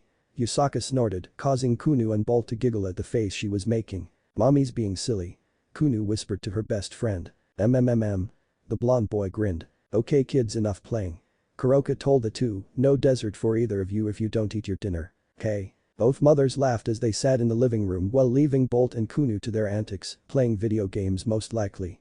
Alicia on the other hand was sitting on her mother's lap, not exactly understanding the conversation between her mother and Yasaka. Ray actually did that. Kuroka nodded while still laughing, taunting an entire army of soldiers that looked like the Roman Legion, that man has absolutely no decency whatsoever. Yet he's still that idiot everybody loves. Speaking of love. The Nekashu grinned, causing the Yoko to pale. What is this about trying to seduce Bradley Iceman Roberts? The blonde woman gulped, I don't know what you're talking about. You're a horrible liar Yasaka for shame, and I thought foxes were great tricksters. Oh be quiet you. The Yoko hissed as she got a giggle from the toddler. See? Kuroka boasted, even Alicia agrees. Yasaka groaned in defeat, yes I do like him, Kuoh is fond of him as well. She needs a father Kuroka, and I think Brad would fur the role nicely it's just. You think he won't go for it because of his previous relationship? That woman is a fool. The Yoko snarled, leaving him for his best friend, she has no idea how much of a wonderful man Brad is. He's kind, intelligent, well-mannered. What about his secret stash of those kind of magazines? He's a single man. The blonde argued, of course he will have something like that it's only natural. Besides if we do get together he will be too busy being with me to read all of those. Kuroka rolled her eyes, of course she would say that, whatever you say Yasaka. The blonde pouted cutely at her friend's jibe, oh you know what I mean. I really do. Using her fingers to comb her daughter's shoulder-length hair, she hummed, I think you should invite him to dinner that would be a start. You think? The black-haired woman nodded, it would give him a clue, but remember, you have to be forward, you will be dealing with a man that could be quite dense because of the trauma of having a woman leave him for another man. Show him that you are committed to a relationship and then simply let it flow. Since when are you a love expert? I've been married to a wonderful man for almost 6 years Yasaka it just comes naturally. Yeah I guess she let out a small sigh while watching Alicia play with her little stuffed orange. Do you really think we can be together, be a family? Always have faith. Was all Kuroka told her close friend, always. Abababa. Alicia babbled and smiled, causing her mother to giggle. See? Even Alicia thinks so too. Town of Narinia, otherworld. A certain red-haired rabbit sapient fluttered her eyes open and saw that she was in some sort of tent. Turning her head she saw Klaus asleep on a cot just across from her. Ha I'm alive. Klaus groaned at the sound of the rabbit girl's voice and opened his eyes to see the young woman awake. Aurelia you're awake. Sir Klaus I'm alive. I told you.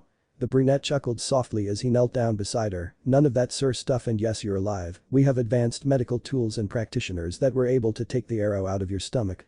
There won't be any scarring as well. Really? She then did something that made Klaus blush, she lifted her shirt to reveal her flat stomach and cream-colored skin, oh wow. Though his face was still flushed, he still chuckled at her astonished expression of not seeing any scarring where the arrow hit.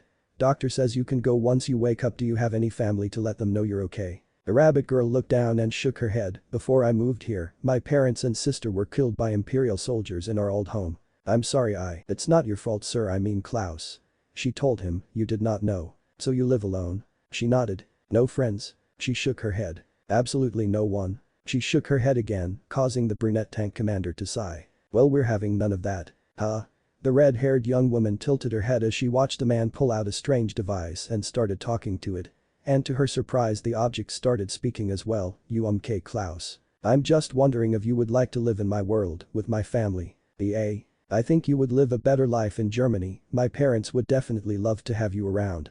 He explained to her as he pulled out a picture of him and the rest of his family, along with his parents and what appeared to be two sisters. You no longer have to worry about the empire or anything in Europa, equality is a right given to all. Why would you do this?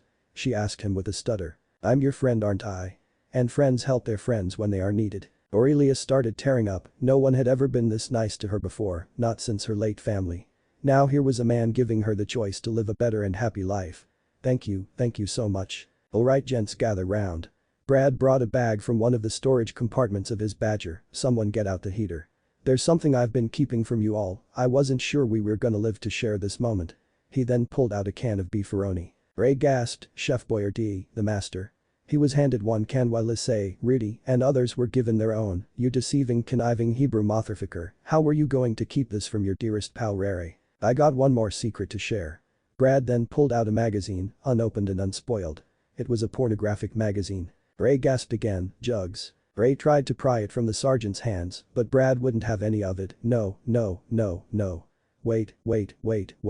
Not yet, I need some time alone. Come on, just give me one. Just calm down. The older man said, you'll get your sloppy seconds with Jasmine. And Ray, you gotta share it with Tromley. What? The younger sergeant gasped, he'll kill her.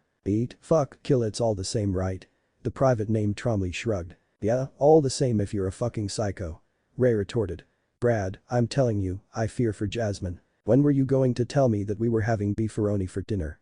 Naruto walked in with an amused face as he was given a can of his own as well. Really Brad jugs. What's Yusaka going to do with you when she finds out? What does Yusaka have to do with a porn mag? You'll see in time. Whatever. Brad shook his head, where's Klaus? She's with that Aurelia girl, probably offering her to live with his parents. How come he gets a girl and I can't? Ray whined as tomato sauce was overflowing all over his mouth. I mean look at me, I'm fabulous. Really Ray? Oh fuck you guys. He flipped them off while a few pieces of meat flew out of his mouth. By the Mau. Issei swore, you're a fucking messed up hick. You can't even eat ravioli. It's beefaroni, not ravioli. Ray corrected. Despite the sight of far more technology advanced people, the town of Narinia had fallen into a state of normality, with soldiers casually conversing and greeting the locals like they were already friends. Many of the sapient children were enjoying themselves, climbing on top of the tanks or as they call them, the iron elephants. Many merchants from Earth had already arrived, sharing and trading the many products from their world to here. Simple things like disposable wipes, shampoo, soaps and many other household products that did not require electricity were marvelous wonders to the people of this world. But it was of no surprise to the Europeans. By the way sir. Naruto asked the good general, what happened to the Russians? Weren't we supposed to be on a joint operation? They've been recalled. General Saddam replied, border tensions between them and the Chinese are escalating as we speak, it's only a matter of time until hostilities break out. So for now the Russian president is trusting us with this, then again public relations isn't exactly their specialty. Besides, they know we aren't territory hungry, we no longer need fossil fuel, remember? True. The blonde conceded, how's the situation with the Americans? Still as annoying as ever. The old man chuckled, President Rieger is a saint to be able to take their complaints and wave them off. American politicians are accusing us of hogging all the resources of this world, and yet they don't know that we haven't gone out and surveyed the rest of the land. What do you think of the situation with the empire? Realistically speaking sir. Naruto began, we are at a state of war whether we like it or not. The empire had become greedy and wanted this land despite it being under our protection, and it is our duty as Europeans to protect our values. Well said. The general smiled, I find it ironic that an American like me and others would rather serve Europe than America. Indeed. So how are your men holding up? They're doing good. Naruto smiled, already familiarized themselves with the town and its people. Captain Koenig is already arranging immigration papers for a girl named Aurelia, a girl he seems to have fancied himself with. She's a rabbit sapient. Then she'll fit right in. In terms of appearance she still counts as yokai. Saddam then swiped his hand over the table and brought up images of from their unmanned aerial vehicles. Kuoh shows the empire's capital, and as you can see, it's heavily populated, counting at least more than 10 million in the city alone. Looks like ancient Rome, only bigger. Naruto placed a finger over one of the very large walls defending the imperial capital. Those walls are thick, but we have bunker-busting capabilities. My guns will have no problem going through them. Already making an attack plan, I see. The general chuckled, you're very much like your father Welkin. And he too was an accomplished tank commander. I wanted to follow in his footsteps, keep his memory alive. You already did, your wife, your children, that's what's keeping your parents' memories alive. Patting the man's back, he leaned over to the tactical table. Now then, we better start making this attack plan of yours, just in case worse comes to worse. Fields a few miles away from Narinia, the sound of automatic gunfire littered the grassy field as several Imperial scouts were gunned down by a Badger's 2 automatic cannons. Area is clear, sir. Good. Issei nodded, pleased at the outcome of this mission. Inform command that we encountered more Imperial scouts. Yes, sir. Using the zoom optics in his helmet, he scanned the area to see if there were any more heat signatures. Whoa. You got something, sir? Lots of heat signatures to the northwest of our position. They don't seem armed. Civilians, a lot of them are sapients. One of the sharpshooters peeked into his scope. I'm seeing pointy ears. We got elves. Holy shit, real elves. Tromley exclaimed. They're moving at a slow pace. I'm counting at least 3 dozen people moving our way. The sharpshooter said, looks like refugees. As soon as the group of sapients and elves neared the Badger Issei was in, many of them pleaded mercy, asking for food and water. Many of them looked like young women from early teens to early 20s, many of them carrying whatever they could bring along with infant children. Where did you all come from? The village to the north, my lord. One of the women answered. Imperial soldiers acted, killing them, taking women and raping them. We fled as fast as we could. Must have been the legion we defeated this morning. The sharpshooter whispered to his commanding officer, turning themselves into bandits is not too common for a defeated army in this era. We have nowhere to go, my lord. Please help us. Alright. Issei tried to calm them down. Tromley, call for a casavac, tell them we have at least 3 dozen refugees, all women and children. We stay here until they are picked up. You got it, LT. Dorothy, refugee sector, 3 dozen women and children placed into a refugee camp in Dorothy. Naruto read the report Issei gave him, and you think remnants of the Imperial Legion sacked their village? It's the only logical explanation, sir. The brunette said. No kidding. Drake said, I've seen too many of this back in my time, defeated armies turning into lowlife bandits, sacking and razing villages, killing the men, raping and enslaving the women, the list goes on. The blonde commander sighed and rubbed his head, well, we have no problems of taking in refugees, it's the enslaving part that bothers me, and will no doubt bother the higher-ups.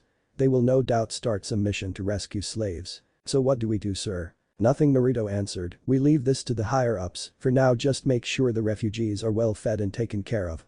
Tell H&S company to make sure their needs are met. Will do, sir. And Issei, how far along is Rias? The brunette smiled, just a few more months, we're very excited. The blonde returned the smile and nodded, I know you are, dismissed. Next day, inspecting his tank after breakfast, he spotted a little elf girl no older than at least 7 with long blonde hair like many other elves in the refugee camp. He waved at the girl who in turn lightly waved back at him. Naruto knelt down and produced a bar of chocolate from one of his pockets and motioned the little girl to come. Doing so out of curiosity, she reached for the chocolate bar and snatched it, holding it close to her little body. Open it, it's good. The commander told her. And then you eat it. The girl opened it with a little help from the older blonde and took a little bite, causing her to smile widely before taking an even bigger bite. It's good, Ja. The girl nodded vigorously as she looked at the tank. You want to sit on it, Naruto then picked the girl up and set her on the panther. Sarya, where are you? The voice of a female was heard, earning a reply from the little elf. I'm here, mother. The girl said. A woman that looked to be in her 20s appeared from one of the tents and lightly gasped, Sarya, what are you doing? A nice soldier gave me sweets and let me sit on the iron elephant. Forgive me, my lord, she's. Please. Naruto chuckled, losing count at how many times he had to tell the locals he was no lord. I'm no lord, your daughter was simply keeping me company. No harm done. I see, come Sarya. Thank you, mister. The girl now identified as Sarya waved at him as her mother led her back to the tents. Naruto waved back and sighed. It was nice for a change to be able to meet an innocent child like her, though it saddened him that her father was most likely killed. Sir. A military police officer walked up to the blonde. "General Saddam wants to see you." "I'll be right there." Dorothy Command Center. "You wanted to see me, General." "I do." Saddam had a grim look as he handed a surveillance photo to the blonde. "3 hours ago Aruev's caught something we didn't accept to happen soon." Naruto frowned and looked at the photo. There he saw what appeared to be men in casual clothes, but holding weapons and wearing sunglasses. "Shit, CIA. My thoughts exactly." The general nodded as he showed Naruto the area on the tactical table. "The CIA are making their own versions of the Mujahideen. So it's safe to say they built their own gateway. How they pulled it off, we don't know. But what we do know is that they are creating and training their own locals into a militia loyal to them. Colonel Dowdy and his battalion are already on full alert and will be ready to mobilize at a moment's notice. I want you and your unit do the same." "All her, General." "Good." The general nodded and looked at Naruto straight in the eye. "Shit is about to hit the fan, Lieutenant Commander, whether we like it or not. Worse comes to worse, this world is going to be a part of a war it's not ready for."